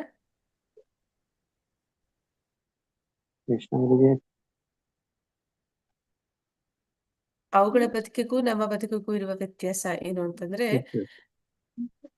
ಪ್ರಾಣಿಗಳು ಭಕ್ತಿ ಸೇವೆನಲ್ಲಿ ತೊಡಗಲಿಕ್ಕೆ ಅವಕ್ಕೆ ಜ್ಞಾನ ಇರೋದಿಲ್ಲ. ಆದ್ರೆ ಮನುಷ್ಯರಿಗೆ ಭಕ್ತಿ ಸೇವೆನಲ್ಲಿ ಮಾಡ್ಲಿಕ್ಕೆ ಜ್ಞಾನ ಇದೆ. ಪ್ರಭುಜಿ. ಅಂದ್ರೆ ಇಲ್ಲಿ ಧರ್ಮ ಅಂತ ಹೇಳ್ತಾರೆ, ರಿಲಿಜಿಯನ್ ಅಂತ. ಧರ್ಮ ಅಂತಂದ್ರೆ ನಮಗೆ ಒಂದು ಶಾಸ್ತ್ರವನ್ನ ಕೊಟ್ಟು ನೀವ್ ಹೀಗೆ ನಡ್ಕೋಬೇಕು ಅಂತ ಒಂದು ಏನಂತ ಸಮಾಜ ವ್ಯವಸ್ಥೆ ಅನ್ನುವಂಥದ್ದು ಇರುತ್ತೆ. ಆ ಪ್ರಾಣಿಗಳಿಗೆ ಆ ರೀತಿ ಸಮಾಜ ವ್ಯವಸ್ಥೆ ಇರುತ್ತಾ? ಇಲ್ಲ ಮಾತಾಜಿ, ಅಂದ್ರೆ ಡೆಮಾಕ್ರಸಿ ಇಲ್ಲ ಪ್ರಾಣಿಗಳಿಗೆ, ನಮ್ಗಿದೆ. ಡೆಮೋಕ್ರಸಿ ಎಲ್ಲ ಮಾತಾಜಿ, ಡೆಮೋಕ್ರಸಿ ಇಲ್ಲ. ಈಗ ನೋಡಿ, ಒಂದು ಅಲ್ಲ, ಇದು ನನ್ನ ನಿಯಮ ಅಂತ ಹೆಂಡತಿ, ಇದೆ ಇದು ನನ್ನ ನಮ್ಗೆ, ಗಂಡ, ಪ್ರಾಣಿಗಳಿಗಿಲ್ಲ. ಹಾ ಇದು ಮಾತಾಜಿ. ನನ್ನ ಮಕ್ಕಳು. ಈ ಒಂದು ಸಮಾಜ, ಒಂದು ಪರಿವಾರ, ಒಂದು ಕುಟುಂಬ, ಈ ರೀತಿ ಒಂದು ಆ ಎಲ್ಲೆ ಅನ್ನುವಂಥದ್ದು ಇದೆ. ಆದ್ರೆ ಅಲ್ಲಿ ಪ್ರಾಣಿಗಳು ಅದಕ್ಕೆ ಇದು ನನ್ನ ಹೆಂಡತಿ, ಇದು ನನ್ನ ಮಕ್ಕಳು, ಆ ರೀತಿ ಇರುತ್ತಾ ಅದು? ಇಲ್ಲ ಇಲ್ಲ ಮಾತಾಜಿ, ಆತರ ಇರಲ್ಲ. ಅವುಗಳಿಗೆ ಯಾವುದೇ ಕುಟುಂಬ ವ್ಯವಸ್ಥೆ ಇರುವುದಿಲ್ಲ. ಇದೇ ಒಂದು ವ್ಯತ್ಯಾಸ ಪ್ರಾಣಿಗಳಿಗೂ ಮನುಷ್ಯರಿಗೂ, ನಾಗರಿಕತೆ ಅನ್ನುವಂಥದ್ದು ಬರುವಂಥದ್ದು. ಈ ನಾಗರಿಕತೆಯನ್ನ ತಿಳಿಸ್ಕೊಡ್ತಾರೆ. ಕ್ರಮೇಣ ಅವರನ್ನ ದೇವತೆಗಳ ಆರಾಧನೆ ಮಾಡ್ತಾರೆ. ಅವ್ರ ಇಚ್ಛೆಗಳಿದೆ, ಇನ್ನು ಕಾಮ ಇದೆ.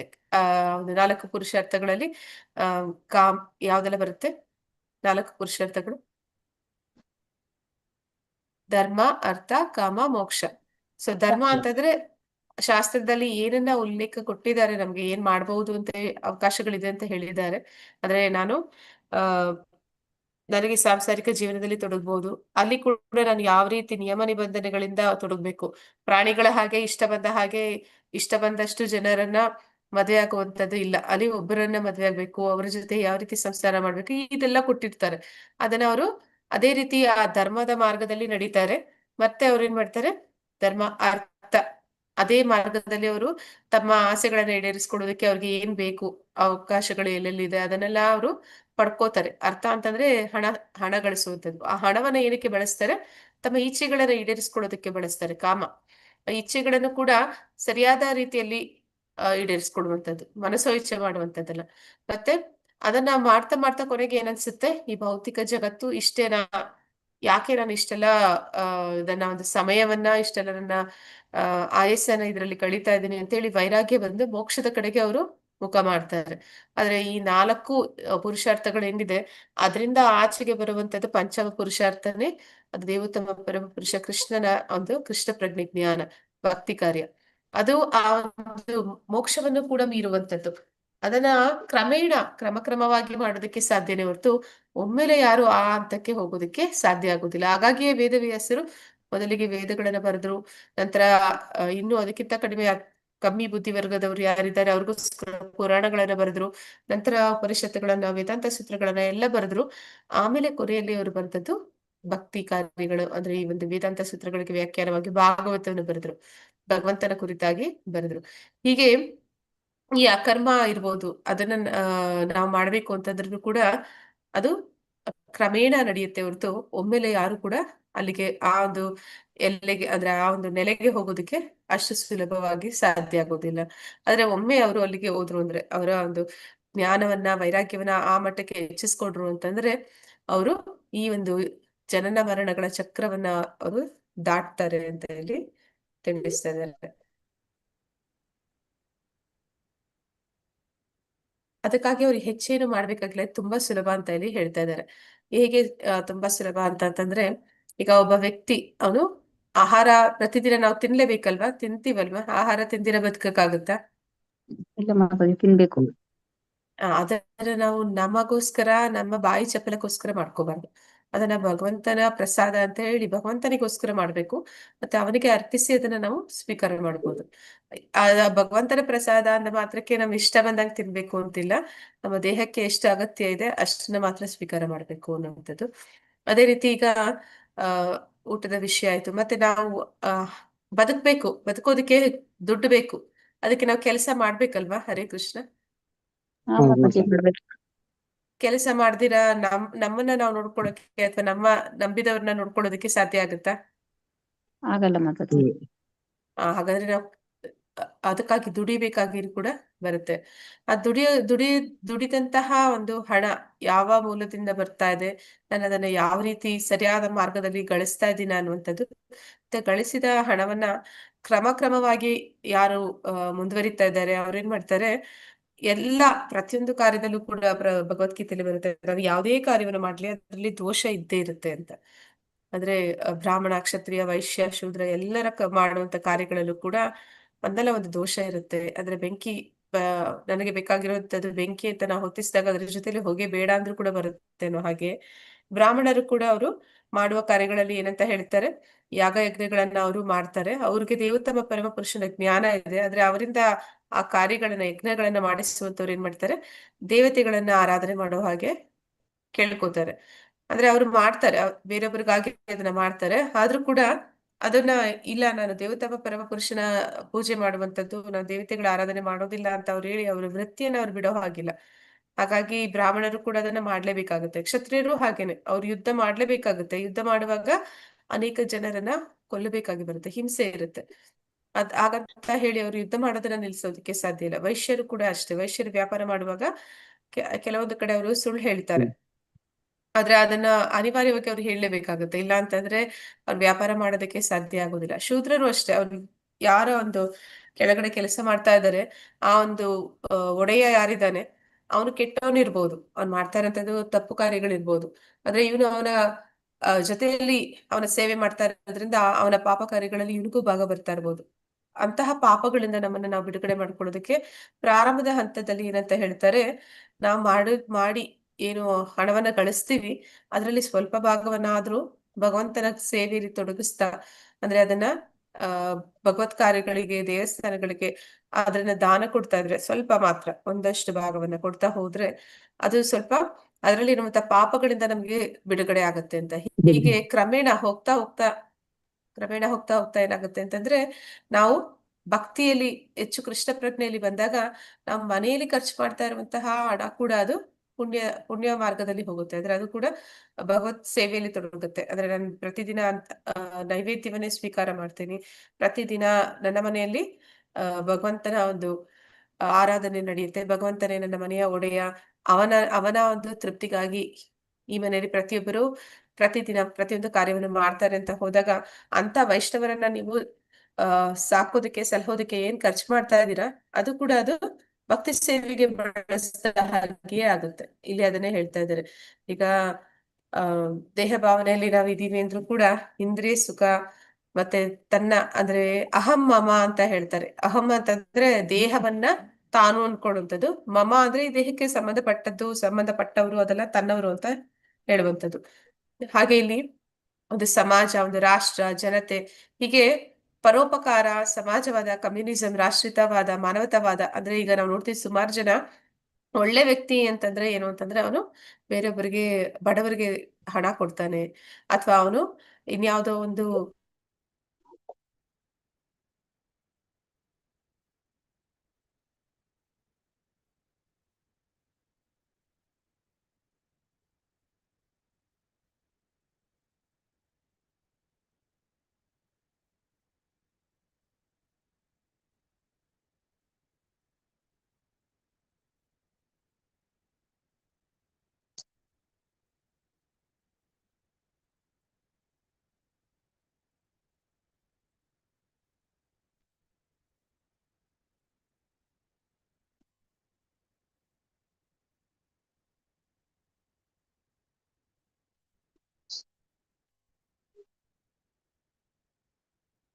ಹರೇ ಕೃಷ್ಣ. ಕೇಳ್ತಿದ್ಯಾ? ಕ್ಲಿಯರ್ ಇಲ್ಲ ಮಾತಾಜಿ, ಈಗ ಕೇಳಿಸ್ತಿದೆ. ಓಕೆ ಮಾತಾಜಿ, ಯಾಕೋ ನೆಟ್ವರ್ಕ್ ಹೋಯ್ತು. ಓಕೆ, ಅದು ಲ್ಯಾಪ್ಟಾಪ್ ವರ್ಕ್ ಆಗ್ತಿಲ್ಲ, ಇದ್ರಲ್ಲೇ ಮಾಡ್ತೇನೆ ನಾನು. ನಿಮ್ಮ ಹತ್ರ ಪುಸ್ತಕ ಇದೆ ಅಲ್ವಾ ಎಲ್ಲರ ಹತ್ರ? ಹೌದು ಮಾತಾಜಿ ಇದೆ. ಅದು ಆಕ್ಚುಲಿ ನಾನು ಫೋನಿಂದ ಶೇರ್ ಮಾಡಕ್ಕಾಗಲ್ಲ.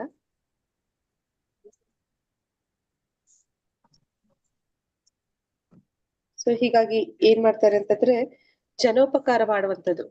ವಾಸ್ತವದಲ್ಲಿ ಒಬ್ಬ ವ್ಯಕ್ತಿ ಅವ್ನು ತುಂಬಾ ಒಳ್ಳೆಯವನು ಅಂತಂದ್ರೆ ಏನ್ ಮಾಡ್ತಾರೆ, ಅವನು ಬೇರೆ ಪ್ರಾಣಿಗಳನ್ನ ಕಾಪಾಡುವಂಥದ್ದು, ಪಕ್ಷಿಗಳನ್ನ ಕಾಪಾಡುವಂಥದ್ದು, ಸಮಾಜದಲ್ಲಿ ಅನೇಕ ಜನರಿಗೆ ಸಹಾಯ ಮಾಡುವಂಥದ್ದು, ಅವನಿಂದ ಆದಷ್ಟು ಧನ ಸಹಾಯ ಮಾಡುವಂಥದ್ದು, ಶ್ರಮ ಸಹಾಯ ಮಾಡುವಂಥದ್ದು, ಇದೆಲ್ಲ ಮಾಡ್ತಾ ಇರ್ತಾನೆ.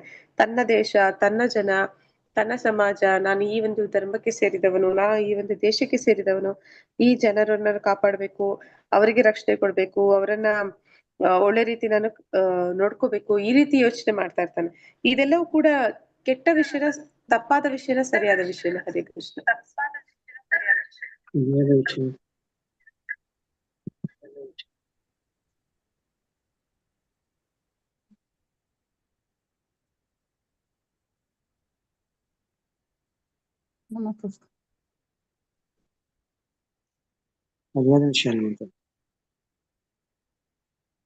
ಎಲ್ಲ ಮಾಡೋದೆಲ್ಲ ಕರೆಕ್ಟ್ ಮಾತಾಜಿ, ಆದ್ರೆ ಭಗವತ್ ಇದ್ರಲ್ಲಿ ಮಾಡ್ಬೇಕು, ಕೃಷ್ಣ ಪ್ರಜ್ಞೆಯಲ್ಲಿ ಮಾಡ್ಬೇಕು ಅವರು. ಕೇಳ್ತಾ ಇದೆಯಾ ಮಾತಾಜಿ? ಹಾ ಹೇಳಿ ಮಾತಾಜಿ. ಇಲ್ಲ, ಅವ್ರು ಕೃಷ್ಣ ಪ್ರಜ್ಞೆಯಲ್ಲಿ ಮಾಡಿದ್ರೆ ಸರಿ, ಅವರು ತನಗೋಸ್ಕರ ತಾನು ಅಂತ ಮಾಡೋದ್ ತಪ್ಪಾಗತ್ತೆ. ಕೃಷ್ಣ ಪ್ರಜ್ಞೆಯಲ್ಲಿ ಮಾಡಿದ್ರೆ ಸರಿ ಅನ್ಸುತ್ತೆ ಮಾತಾಜಿ. ಹಾ ಆದ್ರೆ ಮಾತಾಜಿ, ಮಾತಾಜಿ, ಈಗ ನಿರುದ್ಯೋಗಿಗಳಿಗೆ ಅವ್ರಿಗೆ ಯಾವುದೇ ಕೆಲಸ ಮಾಡ್ಲಿಕ್ಕೆ, ಅವ್ರಿಗೆ ಕೆಲಸ ಮಾಡ್ಬೇಕಂದ್ರೆ ಅವ್ರಿಗೆ ಕೆಲಸ ಮಾಡ್ಲಿಕ್ಕೆ ಆಗೋದಿಲ್ವಲ್ಲ, ಅವ್ರಿಗೆ ಹೇಗೆ, ಅಂದ್ರೆ ಅವ್ರು ಯಾವ ರೀತಿ ಜೀವನೋಪಾಯಕ್ಕಾಗಿ ಕೆಲಸ ಮಾಡಕ್ ಸಾಧ್ಯ ಆಗುತ್ತೆ ನಿರುದ್ಯೋಗ ಇದ್ದಾಗ? ನಿರುದ್ಯೋಗ ಅನ್ನುವಂಥದ್ದು ಪ್ರಪಂಚಿ ನಮ್ಗೆ ಬೇರೊಬ್ರು ಬಂದು ಕೆಲಸ ಕೊಡ್ಬೇಕು ಅಂತ ಏನಿಲ್ಲ. ಅಂದ್ರೆ ನಾವು ದುಡಿಬೇಕು ಅನ್ನೋ ಮನಸ್ಥಿತಿ ನಮ್ಗಿದ್ರೆ ಕೆಲಸ ನಾವು ಯಾವ ತರ ಬೇಕಾದ್ರೂ ಮಾಡೋದಕ್ಕೆ, ಪ್ರಾರಂಭ ಮಾಡೋದಕ್ಕೆ ಸಾಧ್ಯ ಇದೆ. ಅಂದ್ರೆ ನಾವು ಇಷ್ಟೇ ಬೇಕು ನನಗೆ ಅಂತ ಅನ್ಕೊಂಡ್ವಿ ಅಂತಂದ್ರೆ ಕಷ್ಟ ಆಗುತ್ತೆ. ಎಷ್ಟಿದ್ರು ಅದ್ರಲ್ಲಿ ನಾ ಬದುಕಬಲ್ಲೆ ಅನ್ನೋಂಥವ್ರು ಬದುಕಕ್ಕಾಗತ್ತೆ ಪ್ರಭುಜಿ. ಅಂದ್ರೆ ಭಗವಂತ ನಮ್ಗೆ ಅಷ್ಟೊಂದು ಆ ಜ್ಞಾನವನ್ನ ಕೊಟ್ಟಿಲ್ಲ ಅಂದ್ರೂ ಕೂಡ ದೈಹಿಕವಾಗಿ ನಮ್ಗೆ ಶ್ರಮ ಪಡೋದಕ್ಕೆ ಎಲ್ಲ ಅವಯವಗಳು, ಕೈಕಾಲುಗಳನ್ನ ಗಟ್ಟಿಮುಟ್ಟಾಗಿ ಕೊಟ್ಟಿದ್ದಾನೆ. ಅದನ್ನ ಬಳಸಿ ನಾವು ಮಾಡ್ಬೋದು. ಅಂದ್ರೆ ಈಗ ನಾವು ಹೇಳ್ತೀವಿ ನಿರುದ್ಯೋಗ ಅನ್ನುವಂಥದ್ದು, ಮತ್ತೆ ಜನಸಂಖ್ಯೆ ಜಾಸ್ತಿ ಆಯ್ತು ಅನ್ನುವಂಥದ್ದು, ಎಲ್ಲರಿಗೂ ಕೂಡ ಬಡತನ ಬಂದಿದೆ ಅನ್ನುವಂಥದ್ದು, ಇದೆಲ್ಲವೂ ಕೂಡ ವಾಸ್ತವದಲ್ಲಿ ಎಲ್ಲಿ ಜನರಿಗೆ ಒಂದು ಭಗವಂತನನ್ನ ಮರೀತಾರೆ, ಭಗವಂತನ ಅಸ್ತಿತ್ವವನ್ನ ಹಲ್ಲಗೆಳಿತಾರೆ, ಅಂತಹ ಜಾಗಗಳಲ್ಲಿ ಈ ಒಂದು ಪರಿಸ್ಥಿತಿ ಉಂಟಾಗುತ್ತೆ. ಅದನ್ನ ಆಗ್ಲೇ ಹೇಳಿದ ಹಾಗೆ ದೇವತೆಗಳು ಮತ್ತೆ ಆ ಭೂಮಿ ಇವೆಲ್ಲರೂ ಕೂಡ, ಅವರೆಲ್ಲರೂ ಕೂಡ ಭಗವಂತನ ಒಡೆತನವನ್ನ ಸ್ವೀಕಾರ ಮಾಡ್ತಾರೆ. ಅಲ್ಲಿ ಹೋಗಿ ಅತಿಕ್ರಮಣ ಮಾಡಿ ನಾವು ಭಗವಂತನ ಸ್ಥಾನವನ್ನ ಪಡೆಯೋದಕ್ಕೆ ಪ್ರಯತ್ನ ಪಟ್ಟಾಗ ಅಲ್ಲಿ ಇಂತಹ ಒಂದು ಪರಿಸ್ಥಿತಿಗಳು ಅದು ಉದ್ಭವ ಆಗುತ್ತೆ. ಅಂದ್ರೆ ಅವರು ಆ ರೀತಿ ಶಿಕ್ಷಿಸ್ತಾರೆ, ಜನರನ್ನ ಶಿಕ್ಷಿಸ್ತಾರೆ. ಅಂದ್ರೆ ಯಾರು ದೈವ ಪ್ರಜ್ಞೆಯನ್ನ ಬಿಟ್ಟಿದ್ದಾರೆ ಅಂತವರನ್ನ ಅವರು ಶಿಕ್ಷಿಸ್ತಾರೆ. ಅದನ್ನೇ ಇಲ್ಲಿ ನಾವು ನೋಡ್ತಾ ಇದೀವಿ. ಆದ್ರೆ ಈ ರೀತಿ ಎಲ್ಲರಿಗೂ ಕೂಡ ಸಹಾಯ ಮಾಡ್ಬೇಕು ಅನ್ನುವಂಥದ್ದು ವಾಸ್ತವದಲ್ಲಿ ತಪ್ಪೇನಲ್ಲ. ಆದ್ರೆ ಇದು ಮಿಥ್ಯಹಂಕಾರದಿಂದಲೇ ಬರುವಂತದ್ದು. ಮಿಥ್ಯಹಂಕಾರ ಅಂತಂದ್ರೆ ದೇಹ ಭಾವನೆಯಿಂದಲೇ ಇಂತಹ ಒಂದು ಯೋಚನೆಗಳು ನಮ್ಮಲ್ಲಿ ಬರುವಂತದ್ದು. ಆದ್ರೆ ನಾನು ಯಾವಾಗ್ಲೂ ಕೇಳ್ತಾ ಇರ್ತೀನಿ, ನಿಮ್ಗೆ ನಿಮ್ಮ ಒಂದು ಮುಂದಿನ ಜನ್ಮದ ಒಂದು ದೇಹ ಏನ್ ಪಡಿತೀರಿ ಅದರ ಮೇಲೆ ನಿಮ್ಗೆ ಯಾವ್ದಾದ್ರು ರೀತಿಯ ಒಂದು ನಿಯಂತ್ರಣ ಇದೆಯಾ? ಹರೇ ಕೃಷ್ಣ. ಇಲ್ಲ ಮಾತಾಡಿ. ಈಗ ರಾಷ್ಟ್ರೀಯತಾವಾದ ಅಂತ ಹೇಳ್ತಾರೆ. ನಾನು ಭಾರತೀಯ, ನಾನು ಭಾರತಕ್ಕೆ ಸೇರಿದವನು, ನನಗೆ ತುಂಬಾ ಒಂದು ರಾಷ್ಟ್ರ ಭಾವನೆ ಇದೆ. ಮತ್ತೆ ನಾನು ಹಿಂದೂ ಸಮುದಾಯದಲ್ಲಿ ಹುಟ್ಟಿದೀನಿ, ನನಗೆ ಹಿಂದುತ್ವ ಅದು ತುಂಬಾ ನನಗೆ ಬೇಕು ಅಂತ. ಆದ್ರೆ ಈಗ ನಾನು ಯಾವುದೋ ಒಂದು ಬೇಡ, ನನಗೆ ಇಷ್ಟ ಇಲ್ಲ, ನಾನು ಮುಂದೆ ಯಾವ್ದನೋ ಒಂದು ಬೇಡ ಅಂತ ಅನ್ಕೊಂಡಿದ್ದು ಸ್ಥಳದಲ್ಲಿ ಬೇಡ ಅಂತ ಅನ್ಕೊಂಡಂತಹ ಒಂದು ದೇಹವನ್ನ ಅಲ್ಲಿ ಪಡ್ಕೋತೀನಿ ಅಂತಂದ್ರೆ ಅದನ್ನ ನಾನು ತಡೆಯೋದಕ್ಕೆ ಸಾಧ್ಯ ಇದೆ. ಈಗ ಏನಾಗುತ್ತೆ ಅಂತ ಹೇಳ್ತಾರೆ ಅಂದ್ರೆ, ಅತಿಯಾದ ಪ್ರೀತಿ ಅತಿಯಾದ ದ್ವೇಷ ಎರಡೂ ಕೂಡ ಬಂಧನಕ್ಕೆ ಕಾರಣ ಅಂತ ಹೇಳ್ತಾರೆ. ಅತಿಯಾದ ಪ್ರೀತಿ ಸಾವಿನ ಸಂದರ್ಭದಲ್ಲಿ ಅವರಿಗೆ ನೆನಪಾದಾಗ ಏನ್ ಮಾಡ್ತಾರೆ, ಮುಂದಿನ ಜನ್ಮದಲ್ಲಿ ಆ ಒಂದು ಮನೆಯಲ್ಲಿ ಆ ಒಂದು ಪರಿವಾರದಲ್ಲೇ ಹುಟ್ಟೋದಕ್ಕೆ ಪ್ರಯತ್ನ ಪಡ್ತಾರೆ, ಅಂದ್ರೆ ಆಗುತ್ತೆ.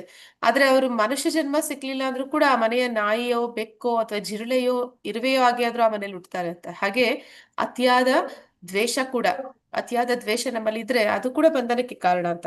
ಅಂದ್ರೆ ಈಗ ಸಾವಿನ ಸಂದರ್ಭದಲ್ಲಿ ನಾವು ಯಾರನ್ನ ದ್ವೇಷಿಸ್ತೀವಿ, ಅವರೇ ಆ ಒಂದು ದ್ವೇಷ ಭಾವನೆ ನಮ್ಮಲ್ಲಿ ಹೆಚ್ಚಿತ್ತು ಅಂತಂದ್ರೆ ಮತ್ತೆ ನಾವು ಅವರ ಫ್ಯಾಮಿಲಿನಲ್ಲಿ ಬೇಡ ಅಂದ್ರೂ ಕೂಡ ಹೋಗಿ ಹುಟ್ತೀವಿ ಅಂತ. ಹಾಗೆ ನನಗೆ ಇಷ್ಟ ಇಲ್ಲ, ನನ್ಗೆ ಪಾಕಿಸ್ತಾನ ಇಷ್ಟ ಇಲ್ಲ, ನನ್ಗೆ ಮುಸ್ಲಿಮ್ಸ್ ಇಷ್ಟ ಇಲ್ಲ ಆ ತರ ಹೇಳ್ತವ್ರು, ಅಷ್ಟೇ ದ್ವೇಷಿಸುವಂತವ್ರು, ಅವ್ರಿಗೆ ಯಾವುದೇ ನಿಯಂತ್ರಣ ಇರೋದಿಲ್ಲ.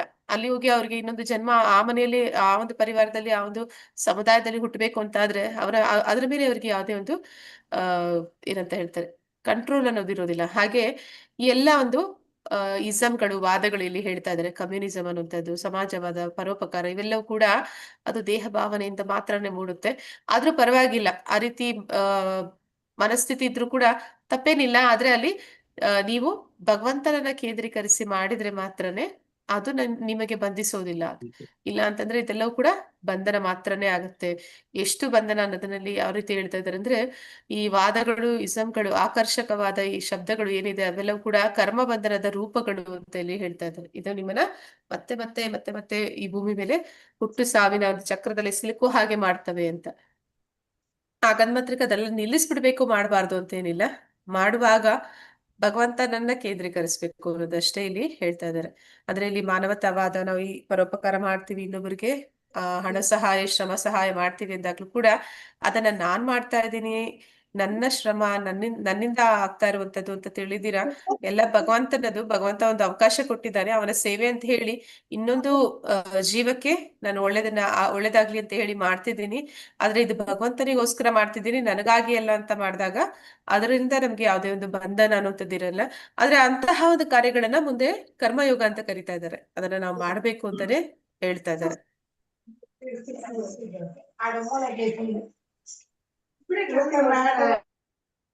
ಸೊ ಇಲ್ಲಿ ಭಗವದ್ಗೀತೆಯಿಂದ ಕೆಲಸ ಕಾರ್ಯಗಳು ಅದು ಎಷ್ಟು ಒಳ್ಳೇದು ಅನ್ನೋದನ್ನ ಕೂಡ ಇಲ್ಲಿ ಭಗವದ್ಗೀತೆಯಲ್ಲಿ ಹೇಳ್ತಾ ಇದ್ದಾರೆ. ಯಾವಾಗ ಈ ಕರ್ಮಯೋಗವನ್ನ ಮಾಡ್ತೀವಿ ಅಂದ್ರೆ ಭಗವಂತನನ್ನ ಆದ್ರೆ ಈಗ ನಾವು ನೋಡ್ತೀವಿ, ಕೋವಿಡ್ ಸಮಯದಲ್ಲೂ ಅಷ್ಟೇ ಏನಾಯ್ತು ಅಂತಂದ್ರೆ, ಜನ ಆಹಾರಕ್ಕಾಗಿ ಪರದಾಡಿದ್ರು. ಆಗ ಅನೇಕ ಜನ ಶ್ರೀಮಂತ ವರ್ಗದವರು ಏನ್ ಮಾಡಿದ್ರು, ಫುಡ್ ಕಿಟ್ಗಳನ್ನ ಅವ್ರಿಗೆ ಕೊಟ್ರು. ಆದ್ರೆ ತಗೊಂಡಂತ ಜನ ಏನ್ ಮಾಡಿದ್ರು, ಅದನ್ನ ಮಾರಿ ಮಾದಕ ಈ ಒಂದು ವ್ಯಸನಿಗಳು ಏನ್ ಮಾಡಿದ್ರು, ಮದ್ಯಪಾನ ಮಾಡೋದಕ್ಕೆ ಹೋದ್ರು. ಆದ್ರೆ ಏನಾಗತ್ತೆ ಅಂತಂದ್ರೆ, ಆ ಒಂದು ರೀತಿ ಯಾರು ವರ್ತಿಸ್ತಾರೆ ಅಂತ ಜನರಿಗೆ ನಾವು ಕೊಟ್ಟಂತದ್ದು ಸಹಾಯ ಉದ್ದೇಶ ಏನಿತ್ತಂದ್ರೆ ಅವ್ರಿಗೆ ಒಳ್ಳೇದಾಗ್ಲಿ ಅಂತ. ಆದ್ರೆ ಅದನ್ನ ಅವರು ದುರುಪಯೋಗ ಪಡಿಸ್ಕೊಂಡಾಗ ಏನಾಗುತ್ತೆ, ಅವ್ರು ಮಾಡಿದ ಪಾಪ ಕರ್ಮಗಳಲ್ಲಿ ನಮಗೆ ಪಾಲಿರುತ್ತೆ.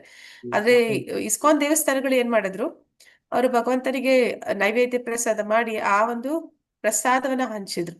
ಅಂದ್ರೆ ಯಾವಾಗ ನಾವು ಜನಸೇವೆ ಮಾಡೋದಕ್ಕೆ ಹೋಗ್ತೀವಿ, ಅಲ್ಲಿ ಜನಾರ್ದನ ಸೇವೆ ಆಗತ್ತೆ ಅಂತ ನಾವು ತಪ್ಪಾಗಿ ತಿಳ್ಕೊತೀವಿ. ಆದ್ರೆ ವಾಸ್ತವದಲ್ಲಿ ಜನಾರ್ದನ ಸೇವೆ ಮಾಡುವಾಗ್ಲೇ ನಿಜವಾದ ಜನಸೇವೆ ಆಗುವಂಥದ್ದು. ಹಾಗೆ ನಾವು ಯಾವಾಗ ಭಗವಂತನ ಸೇವೆಯಲ್ಲಿ ತೊಡಗ್ತೀವಿ, ಆಗ ನಾವು ಈ ಸಮಾಜಕ್ಕೆ ನಿಜವಾದ ಒಳಿತನ್ನ ಮಾಡ್ತಾ ಇರ್ತೀವಿ. ಅಂದ್ರೆ ಈಗ ನಾವು ಪ್ರಭುಪಾದರು ಇಸ್ಕಾನ್ ಸಂಸ್ಥೆಯನ್ನು ಸ್ಥಾಪನೆ ಮಾಡಿದ್ದಾರೆ. ಈಗ ನಮ್ಗೆ ಎಲ್ಲ ಈಶೋಪನಿಷತ್ತು, ಭಗವದ್ಗೀತೆ, ಭಾಗವತ ಕ್ಲಾಸ್ಗಳನ್ನ ಇಟ್ಟಿದ್ದಾರೆ. ಈಗ ನಾವು ಮಾಡ್ತಾ ಇರುವಂತಹ ಕಾರ್ಯ ಏನಿದೆ ಅದು ಶ್ರವಣ ಕೀರ್ತನ. ನಾವ್ ಏನ್ ಮಾಡ್ತಾ ಇದೀವಿ ಅದು ಭಕ್ತಿ ಸೇವೆ ಆಗುತ್ತೆ. ಶ್ರವಣ ಕೀರ್ತನ ಅನ್ನುವಂಥದ್ದು ಇದೆಲ್ಲವೂ ಕೂಡ ಭಕ್ತಿ ಸೇವೆಯ ಒಂದು ಹಂತಗಳು, ಅಲ್ಲಿ ಬರುವಂತಹ ಭಕ್ತಿಯಲ್ಲಿ ಬರುವಂತಹ ಬೇರೆ ಬೇರೆ ವಿಧಗಳು. ಇದನ್ನ ನಾವು ಮಾಡ್ತಾ ಇರ್ಬೇಕಾದ್ರೆ ಸಮಾಜದಲ್ಲಿ ಇತರರಿಗೆ ನಾವು ಜ್ಞಾನವನ್ನ ಕೊಡೋದಕ್ಕೆ ಸಾಧ್ಯ ಆಗುತ್ತೆ. ಹೌದಲ್ವಾ? ಹರೇ ಕೃಷ್ಣ. ಏನಂತ ಹೇಳ್ತಾರೆ ಅಂದ್ರೆ, ನೀವು ಒಬ್ರಿಗೆ ಒಂದಿಷ್ಟು ಹಣ ಕೊಟ್ಟು ಒಂದು ಸಮಯದ ಊಟ ಕೊಟ್ರೆ ನೀವು ಮಾಡಿದ್ದು ಒಳ್ಳೆ ಪುಣ್ಯ ಕಾರ್ಯ, ನಿಜ, ಅದು ತಪ್ಪೇನಿಲ್ಲ. ಆದ್ರೆ ಒಂದು ಸಮಯದ ಊಟ ಅವನು ಎಷ್ಟೊತ್ತು ಅದನ್ನ ಅರ್ಗಿಸ್ಕೊತಾನೆ, ಆಮೇಲೆ ನೆಕ್ಸ್ಟ್ ಹೊತ್ತಿಗೆ ಅವ್ನಿಗೆ ಯಾರು ಮಾಡ್ತಾರೆ? ಅದಕ್ಕೆ ಏನಂತ ಹೇಳ್ತಾರೆ, ಒಬ್ಬರಿಗೆ ಊಟ ಕೊಡೋದಕ್ಕಿಂತ ಆ ಊಟವನ್ನ ಸಂಪಾದನೆ ಮಾಡೋದಕ್ಕೆ ಅವ್ರಿಗೊಂದು ಮಾರ್ಗ ಕೊಡಿ ಅಂತ ಹೇಳ್ತಾರೆ. ಅದೇ ರೀತಿ ಊಟವನ್ನ ಕೊಡೋದು, ಊಟವನ್ನ ಸಂಪಾದಿಸೋದಕ್ಕೆ ಮಾರ್ಗ ಕೊಡೋದು, ಅದಕ್ಕಿಂತ ಹೆಚ್ಚಿನದು ಏನು ಅಂತಂದ್ರೆ ಆ ವ್ಯಕ್ತಿಗೆ ಇಡೀ ಬದುಕಿನ ಒಂದು ಗುರಿ ಏನಿದೆ, ಆ ಒಂದು ಮೂಲ ಉದ್ದೇಶ ಏನಿದೆ, ಆ ಗುರಿಯನ್ನ ತೋರಿಸ್ಕೊಡಿ ಅಂತ. ಯಾವಾಗ ಗುರಿಯನ್ನ ತಿಳ್ಕೊತಾನೆ ಆ ವ್ಯಕ್ತಿ, ಆಮೇಲೆ ಅವನಿಗೆ ಗೊತ್ತಾಗುತ್ತೆ ತಾನೇನ್ ಮಾಡ್ಬೇಕು ಅನ್ನೋಂಥದ್ದು. ಅವನಿಗೆ ಎಲ್ಲ ಒಂದು ಪ್ರಜ್ಞೆ ಜ್ಞಾನ ಸಿಕ್ಕಿದಾಗ ಪ್ರತಿಯೊಂದು ಕೂಡ ಅವ್ನಿಗೆ ಸ್ಪಷ್ಟವಾಗಿ ಅರ್ಥ ಆಗೋದಕ್ಕೆ ಸಾಧ್ಯ ಆಗುತ್ತೆ. ಹೀಗೆ ಏನಂತ ಹೇಳ್ತಾರೆ ಪ್ರಭುಪಾದರು ಅಂದ್ರೆ, ಭಿಕ್ಷುಕರಿಗೆ ನೀವು ಒಂದು 5 ರೂಪಾಯಿ ಕೊಡ್ಬೋದು, 10 ರೂಪಾಯಿ ಕೊಡ್ಬೋದು, ಆದ್ರೆ ಅದ್ರಿಂದ ಅವನು ಆ ಒಂದು ತನ್ನ ಪರಿಸ್ಥಿತಿ ಏನಿದೆ ಅದರಿಂದ ಅವನು ಹೊರಗಡೆ ಬರೋದಕ್ಕೆ ಸಾಧ್ಯ ಇಲ್ಲ. ಆದ್ರೆ ಅಂತ ವ್ಯಕ್ತಿಗೆ ಭಗವತ್ ಪ್ರಸಾದ ಕೊಡಿ. ಭಗವತ್ ಪ್ರಸಾದ ಕೊಟ್ಟಾಗ ಏನಾಗುತ್ತೆ ಅಂದ್ರೆ ಅಜ್ಞಾತ ಸುಕೃತಿ ಅಂತ ಹೇಳ್ತಾರೆ. ಅಲ್ಲೇ ಕೂಡ ಇಲ್ಲಿ ಕೂತು ನಾವು ಈಗ ಮಾತಾಡ್ತಾ ಇದೀವಿ ಅಂದ್ರೆ ಅದಕ್ಕೆ ಮೂಲ ಕಾರಣ ಅಜ್ಞಾತ ಸುಕೃತಿ. ಅಂದ್ರೆ ನಮ್ಗೆ ತಿಳಿದೋ ತಿಳಿದಿರೋನೋ ಭಗವಂತನ ಭಕ್ತರ ಮತ್ತೆ ಭಗವಂತನ ಸಂಪರ್ಕ, ಅಂದ್ರೆ ಅವನ ಸಂಪರ್ಕಕ್ಕೆ ನಾವು ಎಲ್ಲೋ ಒಂದು ಕಡೆ ಬಂದಿದ್ದೀವಿ. ಆ ಒಂದು ಪುಣ್ಯದ ಒಂದು ಆ ಪ್ರಭಾವದಿಂದ ಈಗ ನಾವು ಭಗವಂತನ ಒಂದು ಭಕ್ತಿಯನ್ನ ಜ್ಞಾನವನ್ನ ಪಡ್ಕೊಳ್ಳೋದಕ್ಕೆ ನಮ್ಗೆ ಅವಕಾಶ ಸಿಗ್ತಿದೆ. ಹಾಗೆ ನಾವು ಅವ್ರಿಗೂ ಕೂಡ ಅವರ ಜೀವನ ಉತ್ತಮ ಪಡಿಸ್ಕೊಳ್ಳೋದಕ್ಕೆ ಭಗವಂತನ ಪ್ರಸಾದವನ್ನ ಕೊಡಿ ಅಂತ ಹೇಳ್ತಾರೆ. ಮತ್ತೆ ಅಥವಾ ನಿಮ್ಗೆ ಅವಕಾಶ ಸಿಕ್ಕಿ, ನಿಮ್ಗೆ ಸಂದರ್ಭ ಸಿಕ್ಕಿ, ನಿಮ್ಗೆ ಆಗತ್ತೆ ಅಂತಂದ್ರೆ ಅವ್ರಿಗೆ ಜ್ಞಾನವನ್ನ ಕೊಡೋ ಪ್ರಯತ್ನ ಮಾಡಿ. ಆದ್ರೆ ಆ ವ್ಯಕ್ತಿಯ ಆ ಒಂದು ಪರಿಸ್ಥಿತಿಗೆ ಕಾರಣ ಏನು ಅಂದ್ರೆ ಕರ್ಮ. ಅವನ ಹಿಂದಿನ ಪೂರ್ವ ಜನ್ಮದ ಕರ್ಮ ಮಾಡಿದ್ದಾನೆ. ಆ ಕರ್ಮದಿಂದ ಬಿಡುಗಡೆ ಆಗ್ಬೇಕು ಅಂತಂದ್ರೆ ಏನ್ ಮಾಡ್ಬೇಕು ಅವನ? ಹಾಗಾದ್ರೆ ಹರೇ ಕೃಷ್ಣ, ಹೇಗೆ ಅವನ ಅದರಿಂದ ಹೊರಗಡೆ ಬರ್ಬೇಕು? ಹರೇ ಕೃಷ್ಣ ಮಹಾಮಂತ್ರ ಜಪಿಸ್ಬೇಕು ಮಾತಾಜಿ. ಮತ್ತೆ ಎಲ್ಲ ಕೃಷ್ಣನಿಗೋಸ್ಕರ ಮಾಡ್ತಾ ಇದ್ದೀನಿ, ಪರಮಾತ್ಮ ನೀನ್ ಕೊಟ್ಟಿರೋದು ಇದು ನಿನಗೋಸ್ಕರ ಮಾಡ್ತಿದ್ದೀನಿ, ನಿನ್ ಕರ್ತವ್ಯ ಅಂತ ಮಾಡ್ಬೇಕು ಮಾತಾಜಿ. ಅರ್ಜುನನಿಗೆ ಕೃಷ್ಣ ಏನಂತ ಹೇಳ್ತಾನೆ ಅಂದ್ರೆ, ಬದುಕಿನಲ್ಲಿ ಎಲ್ಲರ ಜೀವನದಲ್ಲೂ ಕಷ್ಟ ಸುಖಗಳು ಬಂದೇ ಬರುತ್ತೆ, ಯಾರು ತಪ್ಪಿಸೋದಕ್ಕೆ ಸಾಧ್ಯ ಇಲ್ಲ. ಅದು ಯಾವ ರೀತಿ ಬರುತ್ತೆ ಅಂದ್ರೆ ಈ ಕಾಲ ಅನ್ನುವ ರೀತಿಯಲ್ಲಿ ಬರುತ್ತೆ. ಬೇಸಿಗೆ ಕಾಲ, ಮಳೆಗಾಲ, ಚಳಿಗಾಲ, ಆ ರೀತಿ ಒಂದಾದ ನಂತರ ಒಂದು ಬರ್ತಾ ಇರುತ್ತೆ. ಆದ್ರೆ ಅದನ್ನ ಸಹಿಸ್ಕೋ ಅರ್ಜುನ ಅಂತ ಹೇಳ್ದ. ಹಾಗೆ ನಮ್ಮ ಜೀವನದಲ್ಲೂ ಬರುವಂತ ಕಷ್ಟಗಳು ಬಂದಾಗ ಅದನ್ನ ಸಹಿಸ್ಕೊಳ್ಳೋದನ್ನ ನಾವು ಕಲ್ತ್ಕೋಬೇಕಾಗುತ್ತೆ. ಅದು ನಮ್ಗೆ ತಾನಾಗಿ ಬರುತ್ತೆ. ಆದ್ರೆ ಯಾವಾಗ ನಾವು ಸಹಿಸ್ಕೊಳ್ತೀವಿ, ಈ ಭಕ್ತರ ಕಾಲದ ಅಂದ್ರೆ ವಿಷಯ ಬಂದಾಗ ಅವರು ಹೆಚ್ಚು ಕಷ್ಟಗಳನ್ನ ಅನುಭವಿಸ್ತಾರೆ. ಯಾಕೆ ಅಂತಂದ್ರೆ ಪ್ರತಿಯೊಂದು ಜೀವಿನೂ ಕೂಡ ಭೌತಿಕ ಜಗತ್ತಿಗೆ ಬಂದಿರುವಂತದ್ದು ಆ ಕರ್ಮ ಬಂಧನದಿಂದ. ಆ ಕರ್ಮಗಳನ್ನ ನಾವು ಕಳ್ಕೊಳ್ಳೇಬೇಕಾಗುತ್ತೆ. ಈ ದೇವತೆಗಳ ಹತ್ರ ಹೋಗಿ ನಾವು ಅದಕ್ಕೆ ಪರಿಹಾರ ಯಾವ ರೀತಿ ಕೇಳ್ತೀವಿ ಅಂದ್ರೆ ತಾತ್ಕಾಲಿಕ ಪರಿಹಾರ ಕೇಳ್ತೀವಿ. ಈ ಕಷ್ಟ ಬಂದಿದೆ, ಹೆಂಗ್ ತಪ್ಪಿಸ್ಕೊಳ್ಳೋದು ಅಂತ. ಆದ್ರೆ ದೇವತವ ಪರಮ ಪುರುಷ ಏನ್ ಮಾಡ್ತಾನೆ, ನಮಗೆ ಆ ಕಷ್ಟಗಳಿಂದ ತಪ್ಪಿಸ್ಕೊಳ್ಳೋದಕ್ಕೆ ಅವಕಾಶ ಕೊಡೋದಿಲ್ಲ. ಕಷ್ಟಗಳನ್ನ ನಾವು ಅನುಭವಿಸೋದಕ್ಕೆ ಬಿಡ್ತಾನೆ. ಮಾತ್ರ ಆ ಒಂದು ಕಷ್ಟಗಳನ್ನ ಯಾವ ರೀತಿ ಅನುಭವಿಸಕ್ಕೆ ಬಿಡ್ತಾನೆ ಅಂತಂದ್ರೆ ಅದನ್ನ ನಾವು ಸಹಿಸ್ಕೊಳ್ಳೋ ಶಕ್ತಿ ನಮ್ಗೆ ಕೊಡ್ತಾನೆ. ಅದರಿಂದ ಹೊರಗಡೆ ಬರೋದಕ್ಕೆ ಶಕ್ತಿಯನ್ನ ಕೊಡ್ತಾನೆ. ಪಾಂಡವರಿಗೆ ಹಾಗೆ ಮಾಡಿದ. ಅಂದ್ರೆ ಪಾಂಡವರು ತುಂಬಾ ಕಷ್ಟಗಳನ್ನ ಅನುಭವಿಸಿದ್ರು. ಆದ್ರೆ ಎಲ್ಲಾ ಸಮಯದಲ್ಲೂ ಕೃಷ್ಣ ಅವರ ಜೊತೆಯಲ್ಲಿದ್ದ. ಅವ್ರಿಗೆ ಒಂದಲ್ಲ ಒಂದು ರೀತಿಯಲ್ಲಿ ಉಪಾಯಗಳನ್ನ ಆ ಒಂದು ಕಷ್ಟಗಳಿಂದ ಹೊರಗಡೆ ಬರೋದಕ್ಕೆ ಒಂದು ಸಹಾಯವನ್ನು ಮಾಡ್ತಿದ್ದ. ಹಾಗೆ ಭಗವಂತನು ಕೂಡ ಪ್ರತಿಯೊಬ್ಬರಿಗೂ ಕೂಡ ಜೀವನದಲ್ಲಿ ಕಷ್ಟಗಳು ಬರುತ್ತೆ. ಆದ್ರೆ ಕಷ್ಟಗಳು ಯಾಕೆ ಬಂದಿದೆ ಅನ್ನೋದನ್ನ ತಿಳ್ಕೊಂಡು ಅದರಿಂದ ಹೊರಗಡೆ ಬರೋದಕ್ಕೆ ನಾವು ಪುಣ್ಯ ಕರ್ಮಗಳನ್ನ ಮಾಡೋದಕ್ಕೆ, ಅಂದ್ರೆ ಭಕ್ತಿ ಸೇವೆಗಳನ್ನ ಮಾಡೋದಕ್ಕೆ ಪ್ರಾರಂಭ ಮಾಡ್ಬೇಕು. ಇನ್ನೂ ಕಷ್ಟಗಳು ಬಂದಾಗ ಅದನ್ನ ಸಹಿಸ್ಕೊಳ್ಳೋದಕ್ಕೆ ಭಗವಂತ ನನ್ನ ಜೊತೆಯಲ್ಲಿದ್ದಾನೆ, ಅವನು ಶಕ್ತಿ ಕೊಟ್ಟಿದ್ದಾನೆ ಅನ್ನೋದನ್ನ ನಾವು ಯಾವಾಗ್ಲೂ ಕೂಡ ಮರಿಬಾರದು. ಆಗಿದ್ದಾಗ ಮಾತ್ರನೇ ಅದು ಕೃಷ್ಣ ಪ್ರಜ್ಞೆಯಲ್ಲಿ ನಾವಿರೋದಕ್ಕೆ ಸಾಧ್ಯ ಆಗುತ್ತೆ. ಇಲ್ಲಿ ಅದನ್ನೇ ಹೇಳ್ತಾ ಇದ್ದಾರೆ. ಅಂದ್ರೆ ನಾವು ಮತ್ತೆ ಕಷ್ಟ ಇದ್ರೇನೆ ನೆನ್ಸ್ಕೊಳೋದ್ ಮಾತಾಜಿ ದೇವ್ರನ್ನ, ಸಂಕಟ ಬಂದಾಗ ವೆಂಕಟರಮಣ ಅಂತ. ಅದನ್ನೇ ಹೇಳ್ತಾರೆ ಕುಂತಿ ಪ್ರಾರ್ಥನೆಯಲ್ಲಿ ಭಾಗವತ, ನನ್ಗೆ ಇನ್ನು ಹೆಚ್ಚು ಹೆಚ್ಚು ಕಷ್ಟ ಕೊಡು ಭಗವಂತ, ನಮ್ಗೆ ಕಷ್ಟ ಬಂದಾಗಲ್ಲ ನೀವ್ ನನ್ ಜೊತೆ ಇದ್ದೆ, ನಮಗ್ ಜೊತೆ ಕಷ್ಟ ಬಂದಾಗ್ಲೇ ನೀನ್ ಇರ್ತೀಯ ಅನ್ನೋದಾದ್ರೆ ನನ್ಗೆ ಬರೀ ಕಷ್ಟಗಳೇ ಕೊಡು ಅಂತ ಕೇಳಿದ್ರು. ಹಾಗೆ ಜನ ಭಗವಂತನನ್ನ ಸ್ಮರಣೆ ಮಾಡ್ಬೇಕು. ಇನ್ನು ಕೆಲವು ಜನ ಇರ್ತಾರೆ, ಅವ್ರಿಗೆ ಕಷ್ಟ ಬಂದಾಗ ಭಗವಂತನನ್ನ ದ್ವೇಷಿಸೋರು ಇರ್ತಾರೆ. ಸ್ವಲ್ಪ ಕಷ್ಟ, ಅದು ದೊಡ್ಡ ಕಷ್ಟ ಏನೂ ಇಲ್ಲ, ಸಣ್ಣ ಪುಟ್ಟ ಅವ್ರು ಅನ್ಕೊಂಡಿದ್ದಾಗ್ಲಿಲ್ಲ ಅಂದಿದ್ ಕೂಡ್ಲೆ ಭಗವಂತ ನೀನಿಲ್ಲ ಅನ್ನೋಂಥವ್ರು ಇರ್ತಾರೆ.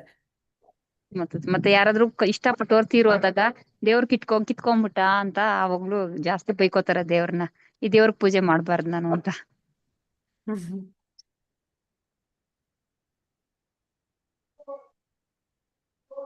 ಇಲ್ಲಿ ಏನಂತ ಹೇಳ್ತಾ ಇದಾರೆ, ಭಗವತ್ ಕಾರ್ಯಗಳನ್ನ ಎಷ್ಟು ಉಪಯುಕ್ತ ಅಂತ ಇಲ್ಲಿ ಕರೀತಾ ಇದ್ದಾರೆ. ಅಂದ್ರೆ ಭಗವಂತನ ಸೇವೆ ಮಾಡುವಂತದ್ದು ಎಷ್ಟೊಂದು ಒಳ್ಳೆಯ ಒಂದು ವಿಚಾರ ಅಂತ. ಆದ್ರೆ ಅದು ನಮ್ಮನ್ನ ಈ ಒಂದು ಜನನ ಮರಣಗಳ ಚಕ್ರದಿಂದ ಹೇಗೆ ಬಿಡುಗಡೆ ಮಾಡುತ್ತೆ ಅನ್ನುವಂಥದ್ದು. ಆದ್ರೆ ಒಬ್ಬ ವ್ಯಕ್ತಿ ಅಂತಹ ಒಂದು ಅವಕಾಶವನ್ನ ಸದುಪಯೋಗ ಪಡಿಸ್ಕೊಂಡ್ರೆ ಅವನು ಪುಣ್ಯವಂತ. ಆದ್ರೆ ಅದರ ಸದುಪಯೋಗ ಪಡಿಸ್ಲಿಲ್ಲ ಅಂತಂದ್ರೂ ಕೂಡ ಅವನೇನಾದ್ರೂ ಅದನ್ನ ಪ್ರಯತ್ನ ಪಟ್ಟು ಅದ್ರಲ್ಲಿ ವಿಫಲ ಆದ್ರೂ ಕೂಡ ಒಂದು 6ನೇ ಅಧ್ಯಾಯದಲ್ಲಿ ಹೇಳ್ತಾರೆ ವಿಫಲ ಯೋಗಿಯ ಗಮ್ಯಸ್ಥಾನ ಏನು ಅಂತ. ವಿಫಲ ಯೋಗಿ ಏನಾಗ್ತಾನೆ, ಅವನು ಸ್ವಲ್ಪ ಮಾತ್ರ ಮಾಡಿದ್ದ ಅಂತಂದ್ರೆ ಬ್ರಾಹ್ಮಣ ಕುಟುಂಬದಲ್ಲಿ ಅಥವಾ ವೈಷ್ಣವ ಕುಟುಂಬದಲ್ಲಿ ಮತ್ತೆ ಇನ್ನೊಂದು ಮನುಷ್ಯ ಜನ್ಮವನ್ನೇ ಪಡಿತಾರೆ. ಅಥವಾ ಅವನು ಹೆಚ್ಚು ಸಮಯ ಮಾಡಿ ಅದರಲ್ಲಿ ಏನಾದ್ರೂ ವಿಫಲನಾಗಿದ್ದ ಅಂತಂದ್ರೆ ಅವನು ವೈಷ್ಣವ ಕುಟುಂಬದಲ್ಲಿ ಜನ್ಮವನ್ನ ಪಡಿತಾನೆ.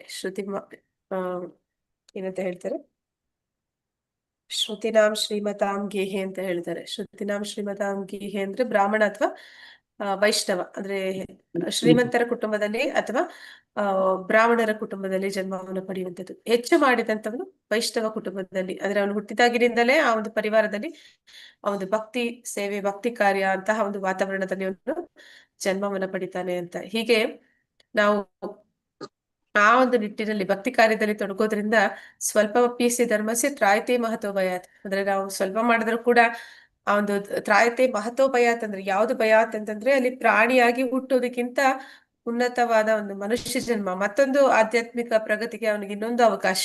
ಹೀಗೆ ನಾವು ಯಾವಾಗ್ಲೂ ಕೂಡ ಭಗವಂತನ ಸೇವೆಯಲ್ಲಿ ತೊಡಗಬೇಕು ಅನ್ನೋದನ್ನಲ್ಲಿ ಹೇಳ್ತಾ ಇದ್ದಾರೆ.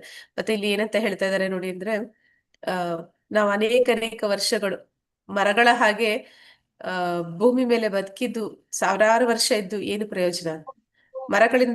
ಮರಗಳ ಹಾಗೆ 100 ವರ್ಷ ಬದುಕೋದು ನಮ್ಗೆ ಆನಂದ ಕೊಡುತ್ತಾ? ಹರೇ ಕೃಷ್ಣ, ಸಂತೋಷ ಕೊಡುತ್ತಾ? ಸಾವಿರಾರು ವರ್ಷ ನಾನು ಮರದ ಹಾಗೆ ನಿಂತಿರ್ತೀನಿ ಒಂದೇ ಜಾಗದಲ್ಲಿ, ಅದೊಂದು ಶಿಕ್ಷೆಯಾಗಿ ಇರುತ್ತೆ. ಹಾಗೆ ದೀರ್ಘಕಾಲ ನಾವು ಉಸಿರಾಡೋದನ್ನ ಇಲ್ಲಿ ತಿದಿಗೆ ಹೋಲಿಸ್ತಾ ಇದ್ದಾರೆ. ತಿದಿ ಅಂದ್ರೆ ಏನು ಅಂದ್ರೆ ಈ ಕಬ್ಬಿಣವನ್ನ ಕುಟ್ಟುತ್ತಾರೆ, ಚಮ್ಮಾರ ಅಂತಾರ. ಹರೇ ಕೃಷ್ಣ, ಏನಂತ ಕರೀತಾರೆ? ಕಬ್ಬಿಣವನ್ನ ವಸ್ತುಗಳನ್ನ ಮಾಡ್ತಾರೆ, ಕಬ್ಬಿಣ ಬೆಂಕಿಗೆ ಇಟ್ಟು. ಆಗ ಅದಕ್ಕೆ ಗಾಳಿ ಬೀಸೋದಕ್ಕೆ ಈ ತಿದಿ ಅಂತ ಬಳಸ್ತಾರೆ. ಅದು ಒಂದು ಬ್ಯಾಗ್ ತರ ಇರುತ್ತೆ, ಅದ್ರೊಳಗಡೆ ಗಾಳಿ ಹೋಗುತ್ತೆ, ಅದನ್ನ ಪುಷ್ ಮಾಡಿದಾಗ ಅದರಿಂದ ಗಾಳಿ ಬರುತ್ತೆ, ಅದು ಊದುತ್ತೆ, ಅಂದ್ರೆ ಆ ಒಂದು ಬೆಂಕಿಯನ್ನ ಹೆಚ್ಚು ಜೋರಾಗಿ ಉರಿಯುವಂತೆ ಮಾಡುತ್ತೆ. ಆ ರೀತಿ ಅದು ಕೂಡ ಉಸಿರಾಡುತ್ತೆ ಅಂತ ಇಲ್ಲಿ ಹೇಳ್ತಾ ಇದ್ದಾರೆ. ಅದ್ರಲ್ಲೂ ಕೂಡ ಗಾಳಿ ಹೋಗುತ್ತೆ, ಗಾಳಿ ಬರುತ್ತೆ. ನೀವು ಉಸಿರಾಡುವಂತದ್ದು ಕೂಡ ಅದಕ್ಕಿಂತ ಹೆಚ್ಚೇನಲ್ಲ ಅಂತ. ಅಂತಹ ಬದುಕು ಯಾಕೆ ಅಂದ್ರೆ ಯಾವುದೇ ಒಂದು ರೀತಿಯಲ್ಲಿ ಕೂಡ ಸದ್ಬಳಕೆ ಆಗದೆ ಇರುವಂತ ಬದುಕು ಯಾಕೆ ಬೇಕು ಅಂತ. ನಾಯಿ ಹಂದಿಗಳ ಹಾಗೆ ನಾವು ಮಕ್ಕಳನ್ನ ಹೆತ್ರೆ ಸಾಲದು ಅಂತ. ನಾಯಿಗಳು ಕೂಡ ಹಂದಿಗಳು ಕೂಡ ಮಕ್ಕಳನ್ನ ಹೆರ್ತವೆ, ನಾವು ಆದ್ರೆ ಅದೇ ರೀತಿ ಬದುಕನ್ನ ನಡೆಸಬಾರ್ದು ಅಂತ. ಒಂಟೆ ತಿನ್ನುವುದು ಅಂತ ಇಲ್ಲಿ ಹೇಳ್ತಾ ಇದ್ದಾರೆ. ಒಂಟೆ ಏನ್ ಮಾಡುತ್ತೆ, ಅದು ಅದು ಮರಳುಗಾಡಿನಲ್ಲಿ ಹೋಗಿ ಈ ಒಂದು ಮುಳ್ಳುಗಿರುತ್ತೆ, ಆ ಮುಳ್ಳುಗಳು ಅದರ ನಾಲಿಗೆಗೆ ಚುಚ್ಚಿ ಅದರ ನಾಲಿಗೆಯಿಂದ ರಕ್ತಸ್ರಾವ ಆಗುತ್ತೆ. ಆ ರಕ್ತವನ್ನ ತಿಂದು ಅದು ಅನ್ನತ್ತೆ ಈ ಗಿಡ ತುಂಬಾ ರುಚಿಯಾಗಿದೆ ಅಂತ. ಆದ್ರೆ ರುಚಿಯಾಗಿರುವಂತದ್ದು ಏನು ಅಂತ ಅದು ಹೇಳ್ತಾ ಇದೆ ಅಂತಂದ್ರೆ ಅದು ತನ್ನದೇ ರಕ್ತವನ್ನ ತಿಂದು ರುಚಿ ಅಂತ ಅನ್ಕೊಳ್ತದೆ. ಹಾಗೆ ನಾವು ಮಾಡ್ತಾ ಇರುವಂತಹ ಒಂದು ಬದುಕು ಅನ್ನುವಂಥದ್ದು ನಿಷ್ಪ್ರಯೋಜಕ. ಯಾವಾಗ ಅಂತಂದ್ರೆ ಅದು ಬರೀ ಇಂದ್ರಿಯ ಭೋಗದಲ್ಲಿ ನಾವು ತೊಡಗಿದ್ವಿ ಅಂದ್ರೆ, ಅಜ್ಞಾನದಲ್ಲಿ ನಾವು ಸದಾ ನಮ್ಮ ಒಂದು ಇಂದ್ರಿಯಗಳನ್ನ ತೃಪ್ತಿಪಡಿಸೋ ಪ್ರಯತ್ನದಲ್ಲಿ ತೊಡಗಿದ್ವಿ ಅಂದ್ರೆ ನಾವು ನಾಯಿಗಳ ಹಾಗೆ, ಹಂದಿಗಳ ಹಾಗೆ, ಒಂದು ಒಂಟೆಯ ಹಾಗೆ, ಅಥವಾ 100 ವರ್ಷ 1000 ವರ್ಷ ನಿಂತ ಮರದ ಹಾಗೆ ಅಂತ ಇಲ್ಲಿ ಹೇಳ್ತಾ ಇದ್ದಾರೆ. ನಾವು ಉಸಿರಾಡುವಂತದ್ದು ಆ ಒಂದು ಚಮ್ಮಾರ ಬಳಸುವಂತಹ ಒಂದು ಆ ಬೆಂಕಿಯನ್ನು ಊದೋದಕ್ಕೆ ಬಳಸುವಂತಹ ಒಂದು ಬ್ಯಾಗಿಗೆ ಸಮಾನ ಅಂತ ಇಲ್ಲಿ ಹೇಳ್ತಾ ಇದ್ದಾರೆ. ಆದ್ರೆ ನಾವು ಅಂತಹ ಬದುಕನ್ನ ಮಾಡೋದಕ್ಕಿಂತ ಭಗವತ್ ಸೇವೆಯಲ್ಲಿ ಸದಾ ತೊಡಗಬೇಕು.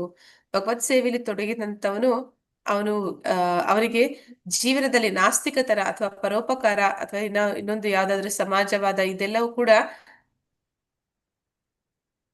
ಭಾರಿ ಮೋಸ ಅಂತ ಹೇಳಿ ಹೇಳ್ತಾ ಇದ್ದಾರೆ. ಅವೆಲ್ಲವೂ ಕೂಡ ಯಾವುದೇ ರೀತಿ ಅವನಿಗೆ ಪ್ರಯೋಜನಕ್ಕೆ ಬರೋದಿಲ್ಲ. ವಾಸ್ತವದಲ್ಲಿ ಈ ಒಂದು ಸಮಾಜವಾದ ಅನ್ನುವಂಥದ್ದು, ನಾಸ್ತಿಕತೆ, ಪರೋಪಕಾರ ಇವೆಲ್ಲವೂ ಕೂಡ ಅವನ ಒಂದು ಆತ್ಮದ ಉನ್ನತಿಗೆ ಯಾವುದೇ ರೀತಿಯದು ಸಹಾಯ ಮಾಡೋದಿಲ್ಲ ಅಂತ ಇಲ್ಲಿ ಹೇಳ್ತಾ ಇದ್ದಾರೆ. ಆದ್ರೆ ನಾವು ಪರೋಪಕಾರಿ ಕೆಲಸಗಳನ್ನ ಬಿಟ್ಟು ಬಿಡಬೇಕು ಅಂತ ಇಲ್ಲಿ ಅದರ ಉದ್ದೇಶ ಅಲ್ಲ. ಪರೋಪಕಾರ ಕೆಲಸಗಳನ್ನ ಮಾಡಬೇಕು, ಅದನ್ನ ಕರ್ಮಯೋಗದ ರೀತಿಯಲ್ಲಿ ಮಾಡಬೇಕು. ಅದರ ಏನಂತ ಹೇಳ್ತಾರೆ, ಸಾಧಕ ಬಾಧಕಗಳನ್ನ ತಿಳ್ಕೊಂಡು ಭಗವತ್ ಸೇವೆ ಅಂತ ತಿಳಿದು ಮಾಡ್ಬೇಕು, ಭಗವಂತನಿಗಾಗಿ ಮಾಡ್ಬೇಕು. ಅದನ್ನ ಭಗವಂತ ಮಾಡಿದಾಗ ಅದು ಕೂಡ ನಮ್ಮನ್ನ ಈ ಭವಸಾಗರವನ್ನ ದಾಟೋದಕ್ಕೆ ಸಹಾಯ ಮಾಡುತ್ತೆ. ಅಂದ್ರೆ ನಿಜವಾಗ್ಲೂ ಕೂಡ ಆ ರೀತಿ ಮಾಡುವಂತದನ್ನ ಇಲ್ಲಿ ಕರ್ಮಯುಗ ಅಂತ ಇದ್ದಾರೆ. ಆ ರೀತಿ ನಾವು ಒಂದೆರಡು ಪುಣ್ಯ ಕಾರ್ಯಗಳನ್ನ ಮಾಡಿದ್ರು ಕೂಡ, ಅಂದ್ರೆ ಭಗವಂತನ ಸೇವೆಯ ರೀತಿಯಲ್ಲಿ ಅದನ್ನ ಮಾಡಿದಾಗ ಮಾತ್ರ ಅದು ನಮ್ಮನ್ನ ಈ ಒಂದು ಏನಂತ ಹೇಳ್ತಾರೆ, ಭವಸಾಗರವನ್ನ ದಾಟಿಸಿಲ್ಲ ಅಂದ್ರೂ ಕೂಡ ಮತ್ತೆ ನಮ್ಗೆ ಮನುಷ್ಯ ಜನ್ಮ ಕೊಡುವಂತಹ ಒಂದು ಅವಕಾಶ ಮುಂದಿನ ಜನ್ಮದಲ್ಲೂ ಕೂಡ ಆಧ್ಯಾತ್ಮಿಕವಾಗಿ ನಾವು ಏನಾದ್ರೂ ಉದ್ಧಾರ ಆಗೋದಕ್ಕೆ ನಮ್ಗೆ ಒಂದು ಅವಕಾಶವನ್ನಾದ್ರೂ ಅದು ನೀಡುತ್ತೆ ಅಂತ ಇಲ್ಲಿ ಹೇಳ್ತಾ ಇದ್ದಾರೆ. ಅದನ್ನ ನಾವು ಪರಿಪೂರ್ಣವಾಗಿ ಮಾಡಿಲ್ಲ ಅಂದ್ರು ಅರ್ಧಂಬರ್ಧ ಮಾಡಿದ್ರು ಕೂಡ ಅದರಿಂದ ನಮ್ಗೆ ಸ್ವಲ್ಪ ಮಪ್ಪೀಸಿ ಧರ್ಮಸ್ಯ ತ್ರಾಯತೆ ಮಹತ್ವ, ಸ್ವಲ್ಪ ಆದ್ರೂ ಮಾಡಿದ್ರಿಂದ ಭಕ್ತಿ ಕಾರ್ಯಗಳನ್ನ ಅದು ನಮ್ಮನ್ನ ಗಂಡಾಂತರಗಳಿಂದ ಕಾಪಾಡುತ್ತೆ ಅಂತ ಇಲ್ಲಿ ಹೇಳ್ತಾ ಇದ್ದಾರೆ. ಹೀಗೆ ಈ ಒಂದು ಈಶಾವಾಸ್ಯ ತತ್ವ ಅದನ್ನ ನಾವು ತಿಳಿಬೇಕು, ಮತ್ತೆ ಅದನ್ನ ನಾವು ಸದುಪಯೋಗ ಪಡಿಸ್ಕೊಂಡ್ರೆ ಮಾತ್ರ ನಮ್ಗೆ ಅದರಿಂದ ಯಾವ ರೀತಿ ಒಳ್ಳೆಯ ಫಲಗಳನ್ನ ಪಡೆಯೋದಕ್ಕೆ ಸಾಧ್ಯ ಅಂತ ಇಲ್ಲಿ ಹೇಳ್ತಾ ಇದ್ದಾರೆ. ಅಂದ್ರೆ ಒಂದು ಭಕ್ತಿ ಸೇವೆಯ ಮಹತ್ವವನ್ನ ಇಲ್ಲಿ ನಮ್ಗೆ ತಿಳಿಸ್ಕೊಡ್ತಾ ಇದ್ದಾರೆ. ಮುಂದೆ ನಾಳಿನ ಒಂದು ಶ್ಲೋಕದಲ್ಲಿ ಯಾರು ಅದನ್ನ ಮಾಡೋದಿಲ್ಲ ಅಂತವ್ರಿಗೆ ಏನಾಗುತ್ತೆ ಅನ್ನುವಂಥದ್ದನ್ನ ತಿಳಿಸ್ಕೊಡ್ತಾರೆ 3ನೇ ಮಂತ್ರದಲ್ಲಿ. ಇಲ್ಲಿಗೆ ನಿಲ್ಲಿಸ್ತೇನೆ. ವಾಂಛಾಕಲ್ಪತರುಶ್ಚ ಕೃಪಾ ಸಿಂಧುಭ್ಯ ಏವ ಚ ಪತಿತನಾಂ ಪಾವನೇಭ್ಯೋ ವೈಷ್ಣವೇಭ್ಯೋ ನಮೋ ನಮಃ. ಅನಂತ ಕೋಟಿ ವೈಷ್ಣವರತಿ ಕಿ ಜಯ. ನಮಾಚಾರ್ಯ ಹರಿದಾಸ್ ಠಾಕೂರ್ ಕಿ ಜಯ. ಜೈ ಇಲ್ಲಿ ನೆರೆದಿರುವಂತ ಎಲ್ಲ ಭಕ್ತರಿಗೂ ಜೈ. ಹರೇ ಕೃಷ್ಣ. ಯಾರಿಗಾದ್ರೂ ಏನಾದ್ರೂ ಪ್ರಶ್ನೆಗಳಿದ್ರೆ ಕೇಳ್ಬೋದು. ಹರೇ ಕೃಷ್ಣ ಮಾತಾಜಿ. ಮಾತಾಜಿ ಈಗ ಪ್ರಸಾದ ಮಾಡ್ತೀವಿ ಮಾತಾಜಿ. ದೇವ್ರಿಗಂತಾನೆ ಮಾಡ್ತಾ ಇದೀನಿ ಅನ್ಕೊಂಡ್ ಮಾಡಿದ್ರೆ ಆಗತ್ತಾ? ದೇವ್ರ ಮುಂದೆ ಇಟ್ಟು ಪ್ರಸಾದನೇ ತಿನ್ಬೇಕಾಗತ್ತೆ ಮಾತಾಜಿ. ಈಗ ಒಂದ್ ಟೈಮ್ ಇಡಕ್ಕಾಗಲ್ಲ, ಮಕ್ಳಿಗೆ ಬಾಕ್ಸ್ ಮಾಡ್ಬೇಕಾಗತ್ತೆ, ಅರ್ಜೆಂಟ್ ಆಗ್ಬಿಡುತ್ತೆ, ಅಷ್ಟೊತ್ತಿಗೆ ನಮ್ದೇನು ಆಗಿರಲ್ಲ ಅನ್ಸುತ್ತೆ ಒಂದೊಂದ್ ದಿವ್ಸ. ಆ ಟೈಮಲ್ಲಿ ಯಾವ ತರ ಮಾತಾಜಿ? ಪ್ರಯತ್ನ ಮಾಡ್ಬೇಕು ಮಾತಾಜಿ. ಪ್ರಯತ್ನ ಪಟ್ವಿ ಅಂತಂದ್ರೆ ಆಗದೆ ಇರೋದು ಸಾಧ್ಯ ಇಲ್ಲ. ನಮ್ಮ ಮನೆಯಲ್ಲೂ ತುಂಬಾ ಕಿರಿಕಿರಿ ಮಾಡ್ತಾರೆ. ನಿನ್ಗೆ ದೇವ್ರ ಹತ್ರ ಹಿಡ್ದಿರ ಹೌದು. ಅಂದ್ರೆ ನಾವ್ ತಿನ್ನೋದಿಲ್ಲ. ಅಂದ್ರೆ ನಾವು ದೀಕ್ಷೆ ತಗೊಂಡ್ಮೇಲೆ ದೇವ್ರಿಗೆ ನೈವೇದ್ಯ ಆಗದೆ ಇರೋದು ನಾವು ತಿನ್ನೋ ಹಾಗಿಲ್ಲ. ಸೊ ಹಾಗಾಗಿ ಅದು ಹಾ ಹಾ ನೈವೇದ್ಯ ಆಗ್ಲೇಬೇಕು. ನಾನು ದೇವ್ರ ಮನೆಗೆ ಹೋಗಿ ಅದನ್ನ ಇಡ್ಲಿಕ್ಕೆ ಆಗದಿದ್ದ ಪಕ್ಷದಲ್ಲಿ ಭಗವಂತನ ಹಾ. ಫೋಟೋ ಹೊರಗಡೆ ಇತ್ತು ಅಂತಂದ್ರೆ ಅಲ್ಲಾದ್ರೂ ಇಟ್ಟು ನಾನು ಒಂದು 10 ನಿಮಿಷ ಭಗವಂತನಿಗೆ ಅದನ್ನ ಅರ್ಪಿಸಿನೇ ತಗೊಳ್ಬೇಕು. ಅದು ನಿಮ್ ಮನೇಲಿ ಅಭ್ಯಾಸ ಮಾಡ್ಬಿಟ್ರಿ ಅಂದ್ರೆ ನೀವ್ ಮಾಡಕ್ಕಾಗಿಲ್ಲ ಅಂದ್ರೂ ನಿಮ್ ಮಕ್ಳು ಮಾಡ್ತಾರೆ. ಮಾತಾಜಿ ಮಾಡ್ಬೋದಲ್ವಾ? ಮಕ್ಳು ಮಾಡ್ಬೋದಲ್ವಾ? ಈಗ ಮಗ ರೆಡಿ ಆಗಿರ್ತಾನೆ ಕ್ಲಾಸ್ಗೆ, ಅವ್ನ್ ತಿನ್ನೋಕ್ ಮುಂಚೆ ಊಟ ಇಟ್ಟು ಭಗವಂತನ ಮುಂದೆ ಇಟ್ಟು ತಂದು ಇದಕ್ ಮಿಕ್ಸ್ ಮಾಡ್ಕೋಬೋದಲ್ವಾ ಮಾತಾಜಿ? ಹಾ ಮಾತಾಜಿ, ನಾವ್ ಮಾಡಕ್ಕಾಗಿಲ್ಲ ಅಂದ್ರೂ ಮಕ್ಳ ಕೈಲಿ ಮಾಡಿಸ್ಬೋದು ನಾನು. ಓ ಸರಿ ಮಾತಾಜಿ. ನಾವೇ ಮಾಡ್ಬೇಕಾಗತ್ತೆ ಅಂದ್ರೆ ಕಷ್ಟ ಆಗತ್ತೆ, ಒಂದೊಂದ್ ದಿವ್ಸ ಬೇಗ ಆಗಿರಲ್ಲ ಅಂತಷ್ಟೇ. ಈಗ ಮುಂಚೆ ಆದ್ರೆ ಆಗ್ತಿತ್ತು, ಈ ನಡುವೆ ಸ್ವಲ್ಪ ಕ್ಲಾಸ್ಗಳು ಶುರು ಆಗಿದೆ, 6:30ಗೆ ಬಸ್ ಇರೋದ್ರಿಂದ ಸ್ವಲ್ಪ ಲೇಟ್ ಆಗುತ್ತೆ. ಹಾ ಮಾತಾಜಿ, ಒಂದೊಂದ್ ದಿವ್ಸ ಮಕ್ಳಿಗೆ ಒಂದೊಂದ್ ದಿವ್ಸ ಅಭ್ಯಾಸ ಕಷ್ಟ ಮಾಡಿದ್ವಿ ಆಗುತ್ತೆ. ಅಂದ್ರೆ ಹಾ ಮಾತಾಜಿ. ಮಕ್ಳಿಗೆ ಅಭ್ಯಾಸ ಮಾಡ್ಬಿಟ್ವಿ ಅಂತಂದ್ರೆ ಅವರು ಕೂಡ ಕೃಷ್ಣ ಪ್ರಜ್ಞೆಗೆ ಬರ್ತಾರೆ. ಅಂದ್ರೆ ಮಾತಾಜಿ ಒಂದ್ ಪರಿವಾರದಲ್ಲಿ ಟೈಮ್ ಎಲ್ಲರೂ ಸರಿ ಕೂಡ ಮಾತಾಜಿ, ಮತ್ತೆ ಮಧ್ಯಾಹ್ನ ನೈಟು ಯಾವ ತರ ಮಾಡ್ಬೇಕಾಗತ್ತೆ? ಅದೇ ತರ ಮಾಡ್ಬೇಕಾ ಪ್ರಸಾದ? ಎಲ್ಲಾ ಸಮಯನೂ ಮಾತಾಜಿ, ಯಾವ ಸಮಯದಲ್ಲೇ ನಾವು ಹ್ಮ್. ಪ್ರಸಾದವನ್ನೇ ತಗೋಬೇಕು ಅಂತಂದಾಗ ಆ ರೀತಿನೇ ಮಾಡ್ಬೇಕಾಗ. ಮಾತಾಜಿ ದೀಕ್ಷೆ ತಗೊಂಡವ್ರಿಗೆ ಮಾತ್ರನಾ, ನಮ್ಗೂನು ಅನ್ವಯಿಸುತ್ತ ಮಾತಾಜಿ ಆತರ? ಮಾತಾಜಿ ನೀವೀಗ ಅದನ್ನ ಅಭ್ಯಾಸ ಮಾಡ್ತಾ ಇದ್ರಿ ಅಂದ್ರೆ ನಿಮ್ಗೆ ದೀಕ್ಷೆ ಸುಲಭ ಆಗುತ್ತೆ. ಮಾತಾಜಿ ಸರಿ ಸರಿ ಮಾತಾಜಿ. ಹರೇ ಕೃಷ್ಣ ಮಾತಾಜಿ. ಹರೇ ಕೃಷ್ಣ ಮಾತಾಜಿ. ಮಾತಾಜಿ ನಂದು ಈಗ ಇಸ್ಕಾನ್ದಲ್ಲಿ ಇದು ಶ್ರೀಲಾ ಪ್ರಭುಪಾದ ಅವ್ರ ಬಗ್ಗೆ, ಅಂದ್ರೆ ಅವ್ರದ್ದು ಯಾವಾಗ್ಲೂ ಪುಸ್ತಕದ ಮೇಲೆ ಆಗ್ಲಿ ಅಥವಾ ಈ ಸ್ಲೈಡ್ಗಳಲ್ಲಾಗ್ಲಿ ಅವ್ರನ್ನ ಶ್ರೀಮಂತ್ ಎ.ಸಿ. ಭಕ್ತಿ ವೇದಾಂತ ಸ್ವಾಮಿ ಶ್ರೀಲಾ ಪ್ರಭುಪಾದರು ಅಂತ ಕರೀತಾರೆ. ಅದ್ರಲ್ಲಿ ಎ.ಸಿ. ಭಕ್ತಿ ವೇದಾಂತ ಸ್ವಾಮಿ ಅಂತಂದ್ರೆ ಏನು, ಅಥವಾ ಶ್ರೀಲಾ ಅಂತಂದ್ರೆ ಏನು ಅಂತ ನನ್ಗೆ ಅರ್ಥ ಆಗ್ಲಿಲ್ಲ ಅದು. ಪ್ರಭುಜಿ, ಎಸಿ ಅಂದ್ರೆ ಅವ್ರದ್ದು ದೀಕ್ಷೆಗೆ ಮುಂಚೆ ಅವ್ರ ಹೆಸರು ಅಭಯ್ ಚರಣ್ ಅಂತ. ಅಭಯ್ ಚರಣ್. ಶ್ರೀಲಾ ಅಂತಂದ್ರೆ ಅದು ಪೂಜ್ಯರು ಅಂತ. ಅಂದ್ರೆ ಬೆಂಗಾಲಿಯಲ್ಲಿ ಅವರು ಪೂಜ್ಯರು ಅಂತ ಯಾರನ್ನಾದ್ರೂ ಹೇಳ್ಬೇಕಾದ್ರೆ ಅದು ಸರ್ನೇಮ್ ತರ ಕೊಡ್ತಾರೆ. ಶ್ರೀಲ ಗೋಸ್ವಾಮಿಗಳು, ಶ್ರೀಲ ಪ್ರಭುಪಾದರು, ಅವ್ರಿಗೆ ಕೊಡುವಂತ ಮರ್ಯಾದೆ, ಒಂದು ಗೌರವ. ಅಂದ್ರೆ ಶ್ರೀ ಅಥವಾ ಶ್ರೀಮತಿ ಅಂತ ಆತರ ಹೇಳೋದು, ಅಂದ್ರೆ ಅದನ್ನ ಶ್ರೀಲಾ ಅಂತ ಬೆಂಗಾಲಿನಲ್ಲಿ ಮಾತ್ರ ಹೇಳ್ತಾರ ಅಥವಾ ಹೇಗೆ? ಹಾ ಪ್ರಭುಜಿ, ಅವರು ಗೌಡಿಯ ಪರಂಪರೆಗೆ ಸೇರಿದವರು, ಅವ್ರು ಶ್ರೀಲಾ ಕೊಡ್ತಾರೆ. ನಾವು ಇಲ್ಲಿ ಸೌತ್ ಇಂಡಿಯನ್ಸ್ ಶ್ರೀಮತಿ ಹತ್ರ ಕೊಡ್ತೀವಿ. ಗೌಡಿಯ ಪರಂಪರೆ ಅಂತಂದ್ರೆ ಏನ್ ಮಾತಾಡಿ ಅಂದ್ರೆ ನನ್ಗೆ ಅದು ಸರಿಯಾಗಿ ಅರ್ಥ ಆಗಿಲ್ಲ. ಅದಕ್ಕೆ ಏನ್ ಅಂದ್ರೆ ಬ್ರೀಫ್ ಆಗಿ ಎಕ್ಸ್ಪ್ಲೈನ್ ಮಾಡ್ಬೋದಾ? ಪ್ರಭುಜಿ, ಗೌಡಿಯ ಪರಂಪರೆ ಅಂದ್ರೆ ಈಗ ಫಸ್ಟ್ ಪ್ರಭುಪಾದರ ಗುರುಗಳು ಭಕ್ತಿ ಸಿದ್ಧಾಂತ ಸರಸ್ವತಿ ಠಾಕೂರರು, ಅವರು ಈ ಗೌಡಿಯ ಪರಂಪರೆಯನ್ನ ಪ್ರಾರಂಭ ಮಾಡ್ತಾರೆ. ಅವರ ಒಂದು ಮಠ, ಅದರ ಒಂದು ಹೆಸರು ಬರುವಂತದ್ದು ಗೌಡಿಯ ಪರಂಪರೆ ಅಂತ. ಮತ್ತೆ ಅಲ್ಲಿ ಅದು ಈ ಒಂದು ಗೋಸ್ವಾಮಿಗಳ ಪರಂಪರೆ ಕೂಡ ಆಗುತ್ತೆ. ಅದು ಕ್ರಮೇಣ ಹೋಗ್ತಾ ಹೋಗ್ತಾ ಗೌಡಿಯ ಪರಂಪರೆ ಅನ್ನುವಂಥದ್ದು ಪ್ರಭುಪಾದರು ಕೂಡ ಅದಕ್ಕೆ ಸೇರಿದಂತವ್ರು. ಆದ್ರೆ ಅವರು ಆಮೇಲೆ ನಮ್ಮನ್ನ ನಾವು ಹೇಗೆ ಅಡ್ರೆಸ್ ಮಾಡ್ಕೋತೀವಿ ಅಂದ್ರೆ ಬ್ರಹ್ಮನಿಂದ ಬಂದಂತದ್ದು ಬ್ರಹ್ಮ ಮಧ್ವಾಚಾರ್ಯರ ಒಂದು ಪ್ರಮುಖ ಆಚಾರ್ಯರು. ಈ ಒಂದು ಆ ಉಡುಪಿ ಕೃಷ್ಣ ಅಲ್ಲಿ ಮಧ್ವಾಚಾರ್ಯರು ಇದ್ದಾರಲ್ಲ, ಅವರು ಕೂಡ ಈ ಪರಂಪರೆಗೆ ಸೇರ್ತಾರೆ. ಮತ್ತೆ ಗೌಡಿಯ ಅಂತಂದ್ರೆ ಇದು ಭಕ್ತಿ ಸಿದ್ಧಾಂತ ಸರಸ್ವತಿ ಠಾಕೂರರು ಅವರು ಮಾಡಿದಂತಹ ಮಠಗಳು. ಆ ಒಂದು ಮಠಗಳನ್ನು ಗೌಡಿಯ ಪರಂಪರೆ, ಸ್ವಾಮಿಗಳ ಪರಂಪರೆ ಅಂತ ಹೇಳ್ತಾರೆ. ಆ ಆ ಒಂದು ಮೂಲದಿಂದ ಈ ಒಂದು ಇಸ್ಕಾನ್ ಸಂಸ್ಥೆ ಬಂದಿರುವಂತದ್ದು. ಹಾಗಾಗಿ ನಮ್ಮನ್ನ ಆ ಪರಂಪರೆ ಜೊತೆಗೆ ನಾವು ಗುರುತಿಸ್ಕೊಳ್ತೀವಿ. ಅಂದ್ರೆ ಅದು ಸರಿ ಬೆಂಗಾಲಿ, ಮಾತಾಜಿ. ಅಲ್ಲಿಯೇ ಪ್ರಾರಂಭ ಆದಂತದ್ದು, ಬೆಂಗಾಲಲ್ಲಿ. ಮತ್ತೆ ಇನ್ನೊಂದು ಪ್ರಶ್ನೆ ಮಾತಾಜಿ, ನಾನು ಇಲ್ಲಿ ಅಂದ್ರೆ ಬೆಂಗಳೂರಲ್ಲಿ ಇಸ್ಕಾನ್ ಟೆಂಪಲ್ ಹೋದಾಗ ಬೆಂಗಳೂರಲ್ಲಿ ಅಂದ್ರೆ ಬೇಸ್ಮೆಂಟ್ ಲೆವೆಲ್ಗಳಲ್ಲಿ ಅಂದ್ರೆ ವ್ಯಾಪಾರದ ಉದ್ದೇಶಕ್ಕೋಸ್ಕರ ಆಗ್ಲಿ ಅಲ್ಲಿ ಅಂದ್ರೆ ಅವ್ರಿಗೆ ಅಂದ್ರೆ ಸ್ಟಾಲ್ಗಳಾಗ್ಲಿ ಅಥವಾ ಎಲ್ಲಾನು ಅಂದ್ರೆ ಸ್ಟಾಲ್ಗಳು ಕೊಟ್ಟಿರ್ತಾರೆ. ಅಲ್ಲಿ ಸ್ಟಾಲ್ ಅಲ್ಲಿ ಅಂತಂದ್ರೆ ಈಗ ನಾವು ಈಗ ಬೆಳ್ಳುಳ್ಳಿ ಈರುಳ್ಳಿ ಆಗ್ದಲೇ ಇರೋಂಥದ್ದನ್ನ ಸ್ವೀಕಾರ ಮಾಡ್ಬೇಕು ಅಂತ ಹೇಳ್ತಾರೆ. ಆದ್ರೆ ಅಲ್ಲಿ ಈ ತರ ಪಾನಿಪುರಿ ಅಥವಾ ಏನೋ ಜಂಕ್ ಚಾಟ್ಸ್ ಅದನ್ನೆಲ್ಲಾನು ಮಾರ್ತಾ ಇರ್ತಾರೆ. ಅಂದ್ರೆ ಇಸ್ಕಾನ್ ದೇವಸ್ಥಾನ ಕೆಳಗಡೆನೆ ಮಾರ್ತಾ ಇರ್ತಾರೆ, ರಾಜಾಜಿನಗರ ಇಸ್ಕಾನ್ ಅಲ್ಲಿ. ಅದ್ ಹೆಂಗೆ, ಯಾಕೆ ಅಲೋ ಮಾಡ್ತಾರೆ ಅದು? ಇಲ್ಲ ಪ್ರಭುಜಿ, ಅದ್ರಲ್ಲಿ ಅವ್ರು ಈರುಳ್ಳಿ ಬೆಳ್ಳುಳ್ಳಿ ಪ್ರಯೋಗ ಮಾಡಲ್ಲ. ಹೌದಾ? ಆ ಈಗ ಒಂದು ಮತ್ತೆ ಖಾದ್ಯಗಳಲ್ಲಿ ಈರುಳ್ಳಿ ಬೆಳ್ಳುಳ್ಳಿ ಇರೋದಿಲ್ಲ. ಮತ್ತೆ ಈಗ ಕೇಕ್ಸ್ ಎಲ್ಲಾನು ಮಾರ್ತಾರೆ. ಆ ಕೇಕ್ಸ್ ಅಲ್ಲಿ ಎಗ್ ಅಥವಾ ಆ ತರದ್ದು ಏನು ಇರೋದಿಲ್ವಾ? ಹೇಗೆ? ಇಲ್ಲ ಇಲ್ಲ ಪ್ರಭುಜಿ, ಐಸ್ ಅದು ಕ್ರೀಮ್ ಎಗ್ಲೆಸ್. ಮಾಡ್ತಾರೆ. ಯಾರಿಗೆ ನಾಲಿಗೆ ಹೌದು ಪ್ರಭುಜಿ, ಯಾರಿಗೆ ನಾಲಿಗೆ ಚಪಲ ಇದೆ, ಆರಂಭದ ಹಂತದಲ್ಲಿ ನಮ್ಗೆ ಅದೆಲ್ಲ ಬಿಡ್ಬೇಕಾದ್ರೆ ಕಷ್ಟ ಆಗುತ್ತೆ ಅಂತವ್ರು ಅಲ್ಲಿ ದೇವಸ್ಥಾನಕ್ಕೆ ಹೋಗಿ ಸ್ವೀಕಾರ ಮಾಡ್ತಾರೆ. ಯಾಕಂದ್ರೆ ಅದರಲ್ಲಿ ಯಾರು ಈ ರೀತಿ ಲೌಕಿಕದಲ್ಲಿ ತುಂಬಾ ಹೆಚ್ಚು ಚಪಲ ಇರುವಂತವ್ರು ಅಂತವ್ರು ಅಲ್ಲಿ ಹೋಗಿ ಅಲ್ಲಿ ತಗೋಬಹುದು. ತಗೊಂಡ್ರು ಕೂಡ ಅದೆಲ್ಲ ಕೂಡ ಪ್ರಸಾದ ನೈವೇದ್ಯ ಆಗಿರುತ್ತೆ. ಮತ್ತೆ ಅದು ಯಾವ್ದ್ರಲ್ಲೂ ಕೂಡ ಈರುಳ್ಳಿ ಬೆಳ್ಳುಳ್ಳಿ ಅಥವಾ ಮೊಟ್ಟೆ ಇದೆಲ್ಲ ಉಪಯೋಗ ಆಗಿರಲ್ಲ. ಸರಿ ಮಾತಾಜಿ, ಅರ್ಥ ಆಯ್ತು. ಅಲ್ಲಿ ಯಾಕಂದ್ರೆ ಜಂಕ್ ಫುಡ್ ಧನ್ಯವಾದಗಳು. ಜಾಸ್ತಿ ಮಾಡ್ತಾ ಇರ್ತಾರೆ, ಅದನ್ನ ನನಗೆ ಅದು ಒಂದ್ಸಲ ದ್ವಂದ್ವ ಅನ್ಸುತ್ತೆ, ಅದಕ್ಕೋಸ್ಕರ. ಇಲ್ಲ ಇಲ್ಲ ಪ್ರಭುಜಿ, ಅದು ಜಂಕ್ ಫುಡ್ ಇರುತ್ತೆ. ಆದ್ರೆ ಈಗ ಮನೆಯಲ್ಲಿ ನೀವು ಕೂಡ ಅಡಿಗೆ ಮಾಡ್ಬೋದು. ಆದ್ರೆ ಇಷ್ಟು ವರ್ಷಗಳಿಂದ ಈರುಳ್ಳಿ ಬೆಳ್ಳುಳ್ಳಿ ಮನೇಲಿ ಬಳಸಿರ್ತಾರೆ.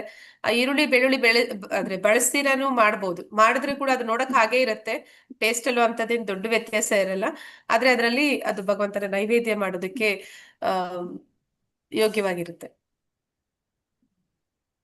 ಸರಿ ಥ್ಯಾಂಕ್ ಯು. ಧನ್ಯವಾದಗಳು ಪ್ರಭುಜಿ. ಹರೇ ಕೃಷ್ಣ. ಹರೇ ಹರೇ ಕೃಷ್ಣ. ಕೃಷ್ಣ ಮಾತಾಡಿ. ಹರೇ ಕೃಷ್ಣ ಹಾ ಮಾತಾಡಿ. ಪ್ರಭುಜಿ. ನಾನು ಟೆಂಪಲ್ಗೆ ಹೋಗ್ತಾನೆ ಭವಿಕಾನದಲ್ಲಿ. ಟೆಂಪಲ್ ನಲ್ಲಿ ಹೋಗ್ತಾ ಇದ್ದೇನೆ. ಮತ್ತೆ ಮನೆಯಲ್ಲಿ ಹಾ ನಾನ್ ಪ್ರಭುಜಿ. ವೆಜ್ ಮಾಡೋದ್ರಿಂದ ಮನೆಯಲ್ಲಿ ನಾನ್ ವೆಜ್ ಮಾಡ್ತಾ ಇದ್ದಾರೆ. ಅದಕ್ಕೆ ನಾನೆಂತ ಮಾಡ್ಬೇಕು ಅಂತ ಒಂದು ಅರ್ಥ ಆಗುದಿಲ್ಲ. ಅಂದ್ರೆ ನೀವ್ ತಿಂತೀರಾ ಪ್ರಭುಜಿ? ಇಲ್ಲ ಮಾತಾಜಿ, ನಾನು ಟೆಂಪಲ್ಗೆ ಹೋಗಿ ತಿನ್ನೋದು. ಓಕೆ ಪ್ರಭುಜಿ, ಅಂದ್ರೆ ನೀವು ಪ್ರಯತ್ನ ಪಡಿ ಪ್ರಭುಜಿ. ನಿಮ್ಮ ಪ್ರಯತ್ನಕ್ಕೆ ಭಗವಂತನ ಒಂದು ಸಹಕಾರ ಇರುತ್ತೆ ಯಾವಾಗ್ಲೂ. ಅಂದ್ರೆ ಸಾಧಾರಣವಾಗಿ ಪ್ರಾರಂಭದ ಹಂತದಲ್ಲಿ ಎಲ್ಲರ ಮನೆಯಲ್ಲೂ ಈ ಪ್ರಾಬ್ಲಮ್ ಇರುತ್ತೆ. ಅದು ಹೋಗ್ತಾ ಹೋಗ್ತಾ ಸರಿ ಹೋಗುತ್ತೆ ಪ್ರಭುಜಿ. ಅಂದ್ರೆ ನಮ್ಮ ಮನೇಲೂ ಅಷ್ಟೇ, ನಾವು ಎಲ್ಲ ಫುಲ್ಲು ನಾನ್ ವೆಜಿಟೇರಿಯನ್ಸ್ ನಮ್ಮ ಮನೆಯಲ್ಲಿ. ನಾನೊಬ್ಳೆ ವೆಜಿಟೇರಿಯನ್ ಆಗೋದಕ್ಕೆ ಸಾಧ್ಯ ಆಗಿತ್ತು. ಆಮೇಲೆ ನನ್ನಿಂದ ನನ್ನ ಮಗ ವೆಜಿಟೇರಿಯನ್ ಆದ. ಈಗ ಮನೆಯಲ್ಲಿ ಮೊದ್ಲು ಜಾಯಿಂಟ್ ಫ್ಯಾಮಿಲಿ ಇದ್ವಿ. ಅಂದ್ರೆ ಆಗ ಅತ್ತೆ ಮಾವ ಎಲ್ಲ ಇದ್ರು. ಆಗ ಮನೆಯಲ್ಲಿ ನಾನ್ ವೆಜ್ ಆಗ್ತಿತ್ತು, ನಾನ್ ತಿಂತಿರ್ಲಿಲ್ಲ. ಆದ್ರೆ ಈಗ ಅತ್ತೆ ಇಲ್ಲ ಮಾವ ಇಲ್ಲ, ಅದು ಸಮಯ ಕಾಲ ಹೊಟ್ಟೋಗುತ್ತೆ, ಏನು ಮಾಡಕ್ಕಾಗಲ್ಲ. ಈಗ ಗಂಡ ಮಗ ನಾವು ಮೂವರೇ ಇರೋದು. ಯಜಮಾನ್ರು ಹೊರಗಡೆ ತಿನ್ಕೋತಾರೆ ಬೇಕು ಅಂತಂದ್ರೆ. ಮಗ ನಾನು ಮನೆಯಲ್ಲಿ ಅಂತೂ ಮಾಡೋದಿಲ್ಲ. ಹಾಗಾದ್ರೆ ಭಾಗವತ ಅದು ಇದು ಆಗತ್ತೆ ಪ್ರಭುಜಿ. ಭಾಗವತ ಬುಕ್ ಎಲ್ಲ ಇಲ್ಲಿ ಇಡ್ಬೋದಲ್ಲ? ಹಾ ಪ್ರಭುಜಿ. ಭಾಗವತ ಪ್ರಭುಜಿ, ಮನೆಯಲ್ಲಿ ಇಡ್ಬೋದಲ್ಲ? ಭಾಗವತಕ್ಕೆ ಯಾವುದೇ ಅಪರಾಧ ಇಲ್ಲ, ಇಡಬಹುದು ಪ್ರಭುಜಿ. ಅಂದ್ರೆ ಈಗ ನೀವು ನಾನ್ ವೆಜಿಟೇರಿಯನ್ಸ್ ಅಂತ ಆತರ ಎಲ್ಲ ಯೋಚನೆ ಮಾಡ್ಬೇಡಿ. ಭಾಗವತಕ್ಕೆ ಯಾವುದೇ ಅಪರಾಧ ಇಲ್ಲ. ನೀವು ಎಲ್ಲಿ ಬೇಕಾದ್ರೂ ಯಾರ ಮನೇಲಿ ಬೇಕಾದ್ರೂ ಅದನ್ನ ಇಡ್ಬೋದು. ನಾನು ಎಲ್ಲರಿಗೂ ಕೋರ್ಕೋತೀನಿ, ಯಾರ ಹತ್ರ ಎಲ್ಲ ಭಾಗವತ ಇಲ್ಲ ದಯವಿಟ್ಟು ಅದನ್ನ ಪರ್ಚೇಸ್ ಮಾಡಿ. ನಮ್ಮ ಇಸ್ಕಾನ್ ನಲ್ಲಿ ಕುಲಾಯಲ್ಲಿ ಮಾರ್ತಾ ಇದ್ದಾರೆ. ಈಗ ಒಂದು ಹುಣ್ಣಿಮೆಯವರೆಗೂ ಮ್ಯಾರಥಾನ್ ರೀತಿಯಲ್ಲಿ ಮಾಡ್ತಾ ಇದ್ದಾರೆ. ಆದ್ರೆ ಪ್ರತಿಯೊಬ್ಬರು ಕೂಡ ಭಾಗವತವನ್ನ ಅಂದ್ರೆ ಅದನ್ನ ಪರ್ಚೇಸ್ ಮಾಡ್ಬೇಕು ಅಂತ. ಪರ್ಚೇಸ್ ಮಾಡಿದ್ರೆ ಯಾವ ರೀತಿ ಅಂದ್ರೆ ಭಾಗವತ ಅನ್ನುವಂಥದ್ದು ಕೃಷ್ಣನೇ ನಿಮ್ ಮನೆಗೆ ಬಂದ ಹಾಗೆ. ಆದ್ರೆ ಅದು ತುಂಬಾ ಮಿರಾಕಲ್ಸ್ ಮಾಡುತ್ತೆ. ಅಂದ್ರೆ ಬರೀ ಕೃಷ್ಣ ಮಾತ್ರ ಅಲ್ಲ, ಕೃಷ್ಣನ ಭಕ್ತರು ಕೂಡ ನಿಮ್ ಮನೆಗೆ ಬರ್ತಾರೆ. ಇಬ್ರು ಬಂದ್ರು ಅಂತಂದ್ರೆ ನಿಮ್ಮ ಭಾಗ್ಯ. ಅದು ನಿಮ್ಮ ಜೀವನದಲ್ಲಿ ನಿಮ್ಮ ಮನುಷ್ಯ ಜನ್ಮದ ನಿಜವಾದ ಒಂದು ಗುರಿಯನ್ನ ನೀವು ತಿಳ್ಕೊಳ್ಳೋದಕ್ಕೆ ನಿಮ್ಗೆ ಸಹಾಯ ಮಾಡುತ್ತೆ. ಒಂದು ವೇಳೆ ನೀವು ಅದನ್ನ ತಗೊಂಡು ಕೂಡ ಓದ್ಲಿಲ್ಲ ಅಂದ್ರೂ ಕೂಡ, ನೀವಲ್ದಿದ್ರು ಕೂಡ ನಿಮ್ಮ ಒಂದು ಪರಂಪರೆ, ನಿಮ್ಮ ಒಂದು ಜನರೇಷನ್ ಅಲ್ಲಿ ಯಾರಾದ್ರೂ ಒಬ್ರು ಅದನ್ನ ಮುಟ್ಟೆ ಮುಟ್ತಾರೆ.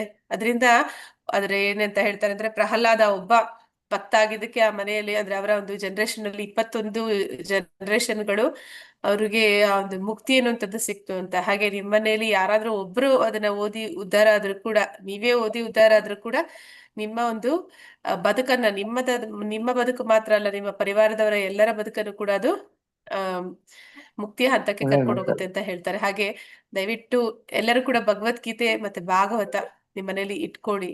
ನಾವೆಲ್ಲರೂ ಕೂಡ ಸನಾತನ ಧರ್ಮಕ್ಕೆ ಸೇರಿದವರು. ಅಂತಹ ಒಂದು ಏನಂತ ಹೇಳ್ತಾರೆ, ಧರ್ಮ ಈಗ ನಾನು ಹೇಳಿದ ಹಾಗೆ ರಾಷ್ಟ್ರೀಯತವಾದ ಅಥವಾ ಹಿಂದೂ ಅಂತೆಲ್ಲ ಹೇಳ್ತಾ ಇರುವಂತದ್ದಲ್ಲ. ಆದ್ರೆ ಇಂತಹ ಒಂದು ಅಪರೂಪವಾದಂತಹ ಒಂದು ಬದುಕಿನ ಮಹತ್ವವನ್ನ ತಿಳಿಸ್ಕೊಡುವಂತಹ ಗ್ರಂಥಗಳು, ಶಾಸ್ತ್ರಗಳು ನಮ್ಮ ಮನೇಲಿ ಇರಬೇಕು. ಆ ಮೂಲಕ ನಮ್ಮ ಮನೇಲಿ ಭಗವಂತನ ಒಂದು ಸ್ಥಾನ ಅನ್ನುವಂಥದ್ದು ಇರುತ್ತೆ. ಯಾವಾಗ ಭಗವಂತ ಬರ್ತಾನೆ ತಂತಾನೆ ಆ ಮನೆಯಲ್ಲಿ ಏನೇನು ಯಾವಾಗ ಹೇಗೆ ನಡಿಬೇಕು ಎಲ್ಲ ಅವನೇ ನೋಡ್ಕೋತಾ ಇರ್ತಾರೆ. ಹರೇ ಕೃಷ್ಣ. ಎಲ್ಲರ ಹತ್ರ ಇದೆಯಾ ಭಾಗವತ? ಓ ಇದೇ ಮಾತಾಜಿ ತಗೊಂಡಿದ್ದೀನಿ, ಇದೇನ್ ಮಾತ್ರ. ಎಲ್ಲರೂ ಪ್ರಯತ್ನ ಪಡಿ, ಎಲ್ಲರೂ ತಗೊಳೋಕೆ ಪ್ರಯತ್ನ ಪಡಿ. ಯಾರಿಗಾದ್ರೂ ತಗೊಳೋದಕ್ಕೆ ಆಗ್ತಿಲ್ಲ, ಏನಾದ್ರೂ ಫಿನಾನ್ಷಿಯಲ್ ಪ್ರಾಬ್ಲಮ್ ಇದೆ, ಇನ್ಸ್ಟಾಲ್ಮೆಂಟ್ಸ್ ಅಲ್ಲಿ ತಗೋತೀರಿ ಅಂದ್ರೂ ಕೂಡ ನಿಮ್ಗೆ ಅವಕಾಶ ಇದೆ. ನಾಗವೇಣಿ ಮಾತಾಜಿಗೆ ನೀವು ಇನ್ಸ್ಟಾಲ್ಮೆಂಟ್ ಅಲ್ಲಿ ಕೊಡ್ಬೋದು. ತಗೊಳ್ಬೇಕು ಅಂದ್ರೆ ಯಾವ ತರ ಮಾತಾಜಿ? ನೀವು ತಗೋಬೇಕಾ ಮಾತಾಜಿ? ಹೌದು ಜೈ ಮಾತಾಜಿ. ಶ್ರೀಮಾತಾಜಿ, ಧನ್ಯವಾದಗಳು. ಹರೇ ಶ್ರೀಮಾತಾಜಿ, ಧನ್ಯವಾದಗಳು ಪ್ರಭುಜಿ. ಧನ್ಯವಾದಗಳು. ಧನ್ಯವಾದಗಳು ಪ್ರಭುಜಿ. ಹರೇ ಕೃಷ್ಣ. ಮಾತಾಜಿ, ನಾಗವೇಣಿ ಮಾತಾಜಿ ಬಂದಾಗ ನಿಮ್ಮ ಹೆಸರು ಕೊಡಿ ಮಾತಾಜಿ, ಅವ್ರು ನಿಮ್ಗೆ ಹೆಲ್ಪ್ ಮಾಡ್ತಾರೆ. ಓಕೆ ಮಾತಾಜಿ. ಲಾಸ್ಟ್ ಟೈಮ್ ಹೇಳಿದ್ರು ಮಾತಾಜಿ ಕ್ಲಾಸ್ ಅಲ್ಲಿ ಹಾ ಆ ತರ ಮಾತಾಜಿ. ಒಟ್ಟಿಗೆ ತಗೊಳಕ್ ಆಗಲ್ಲ ಅಂತ ಅಂದವರು ಸ್ವಲ್ಪ ತಿಂಗ್ಳಿಗೆ ಇಷ್ಟು ಅಂತ ಕೊಟ್ಟಿ ತಗೋಬಹುದು ಅಂತ ಅಂದ್ಬಿಟ್ಟು. ಹಾ ಮಾತಾಜಿ, ನೀವು ಪರ್ಚೇಸ್ ಮಾಡ್ಬೋದು, ಆ ತರ ಮಾಡ್ಬೋದಂತೆ. ಅದೇ ಮಾತಾಜಿ, ನನೀಗ ಅದ್ರ ಬಗ್ಗೆ ಏನನ್ನ ಗೊತ್ತಿದೆ ಒಂದು ಮೆಸೇಜ್ ಹಾಕ್ಬಿಡಿ. ಮಾತಾಜಿ ನಿಮ್ ನಂಬರ್ ಇಲ್ಲಿ ಚಾಟ್ ಅಲ್ಲಿ ಹಾಕಿ ಮಾತಾಜಿ, ನಾನು ಮಾತಾಜಿಗೆ ಹೇಳ್ತೇನೆ. ಓಕೆ ಮಾತಾಜಿ, ಧನ್ಯವಾದ. ನಿಮ್ ಹೆಸರು ಮತ್ತೆ ನಂಬರ್ ಹಾಕಿ ಮಾತಾಜಿ. ನಂಬರ್ ಹಾಕ್ತೀನಿ ಮಾತಾಜಿ, ನಿಮ್ಮ ಹೆಸರನ್ನು ಹಾಕ್ತೀನಿ ಮಾತಾಜಿ. ಧನ್ಯವಾದಗಳು. ಹರೇ ಕೃಷ್ಣ ಮಾತಾಜಿ. ಮಾತಾಜಿ ನಮಸ್ತೆ ಮಾತಾಜಿ. ಹಾ ಪ್ರಭುಜಿ. ಮಾತಾಜಿ, ಭಾಗವತ ಬುಕ್ ಇಂದು PDF ಏನಾದ್ರು ಸಿಗುತ್ತಾ? ಯಾಕಂದ್ರೆ ನಾನು ಇವಾಗ ಪ್ರೆಸೆಂಟ್ ಇಂಡಿಯಾದಲ್ಲಿಲ್ಲ, ಸೊ ಹಂಗಾಗಿ ನನಗದು ಬುಕ್ ಕಲೆಕ್ಟ್ ಮಾಡ್ಕೊಳ್ಳಿಕ್ಕೆ ಕಷ್ಟ ಆಗುತ್ತೆ. ಇನ್ನೊಂದು 6 to 8 months ಬೇಕು, ನಾವು ಮತ್ತೆ ಇಂಡಿಯಾಕ್ಕೆ ಬರ್ಬೇಕು ಅಂದ್ರೆ. ನೀವೀಗ ಎಲ್ಲಿರೋದು ಪ್ರಭುಜಿ? ಸೌದಿ ಅರೇಬಿಯಾದಲ್ಲಿ. ಓಕೆ, ಸೌದಿಯಲ್ಲಿ ಇದ್ದೀರಾ ಪ್ರಭುಜಿ. ಪ್ರಭುಜಿ ನಿಮ್ದು ನಂಬರ್ ಕೊಟ್ಟಿರಿ ಪ್ರಭುಜಿ, ಮಾತಾಜಿಗೆ ನಾ ಹೇಳ್ತೇನೆ. ಅಲ್ಲಿಗೆ ನಿಮ್ಗೆ ಕಳ್ಸೋದಕ್ ಆಗತ್ತಾ ಇಲ್ವಾ? ಅಲ್ಲೇ ಇಸ್ಕಾನ್ ಇಂದ ನಿಮ್ಗೆ ಸಿಗೋ ಹಾಗೆ ಮಾಡ್ತಾರಾ? ಆತರ ಏನಾದ್ರು ನಂಬರ್ ಅಂದ್ರೆ ಹಾಕಿರಿ ಮಾತಾಜಿ, ನಾನ್ ಪ್ರಭುಜಿ. ವರ್ಕ್ ಮಾಡ್ತಾ ಇರೋ ಪ್ಲೇಸ್ ಅಲ್ಲಿ ನಾವು ಒಂದೇ ಹತ್ರ ಇರಲ್ಲ ಮಾತಾಜಿ. ನಮ್ದು ಸ್ವಲ್ಪ ರಿಮೋಟ್ ಏರಿಯಾ ಕ್ಲಿನಿಕ್ ಅಲ್ಲಿ ವರ್ಕ್ ಮಾಡ್ತಾ ಇರ್ತೀವಿ. ಅಂದ್ರೆ ನಮ್ ಪರ್ಟಿಕ್ಯುಲರ್ ಒಂದೇ ಪ್ಲೇಸ್ ಅಲ್ಲಿ ನಾವು ನಮಗೆ ರಿಸೀವ್ ಮಾಡ್ಕೊಳ್ಳಿಕ್ ಕಷ್ಟ. ಸೊ ಅದನ್ನ ನಾವು ಅಲ್ಲಿ ಆಕ್ಚುಲಿ ಅದು ಬಂದಾಗ್ಲೇ ತಗೋಬೇಕಾಗುತ್ತೆ. ನೀವ್ ಇಂಗ್ಲಿಷ್ ಅಲ್ಲಿ ಓದೋ ಹಾಗಿದ್ರೆ ವೇದಾಭ್ಯಾಸ ಅಲ್ಲಿ ಸಿಗುತ್ತೆ ಪ್ರಭುಜಿ. ಆದ್ರೆ ನಿಮ್ಗೆ ಪುಸ್ತಕ ರೂಪದಲ್ಲಿ ಮನೇಲಿ ಇಟ್ಕೊಳ್ಳೋದು ತುಂಬಾ ಒಳ್ಳೇದು. ಆ ಇಲ್ಲ ನಾನು ಪ್ರಭುಜಿ ಇಲ್ಲಿ ತಗೊಂತೇನೆ ಮಾತಾಜಿ, ಅದು ನಾನು ಇಂಡಿಯಾಗೆ ಬಂದಾಗ ತಗೊಂತೇನೆ. ಹಾ, ಆದ್ರೆ ಅದು ವೇದಾಬೇಸ್ ಅಂತ ಇದೆ ಪ್ರಭುಜಿ, ಅದ್ರಲ್ಲಿ ನೀವು ಬೇಕಿದ್ರೆ ಸಿಗುತ್ತೆ ನಿಮ್ಗೆ. ವೇದಾಬೇಸ್ ಅಲ್ಲಿ ಭಾಗವತಂ ಅಂತ ಹಾಕಿ ಇಂಗ್ಲಿಷ್ ಅಲ್ಲಿ ಸಿಗುತ್ತೆ. ಟ್ರೈ ಮಾಡ್ತೀನಿ. ಹಾ ಪ್ರಭುಜಿ, ಥ್ಯಾಂಕ್ ಯು. ಧನ್ಯವಾದಗಳು ಪ್ರಭುಜಿ. ಹರೇ ಕೃಷ್ಣ.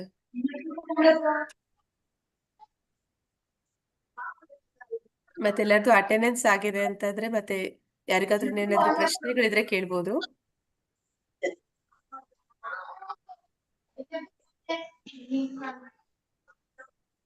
ಏನು ಪ್ರಶ್ನೆಗಳಿಲ್ಲ ಅಂದ್ರೆ ನಾನು ನಿಮಗೆ ಎಂಡ್ ಈಗ ಮಾಡ್ತೇನೆ. ಮನೆಯಲ್ಲಿ ನಾನ್ ವೆಜ್ ತಿಂತಾರಲ್ವಾ ಮನೆಯವರು, ಮತ್ತೆ ಮಕ್ಳು ಎಲ್ಲ ತಿಂತಾರೆ, ನಾನ್ ಮಾತ್ರ ತಿನ್ನಲ್ಲ. ನಿಮ್ ತರನೇ ಸೇಮ್, ನೀವ್ ಹೆಂಗ್ ಹೇಳ್ತಿದ್ದೀರಾ ಹಂಗೆ ಹಂಗೆ ಆಗಿದೆ ನಮ್ಮ ಮನೇಲಿ. ಮತ್ತೆ ನಾನ್ ಮಾಡಲ್ಲ.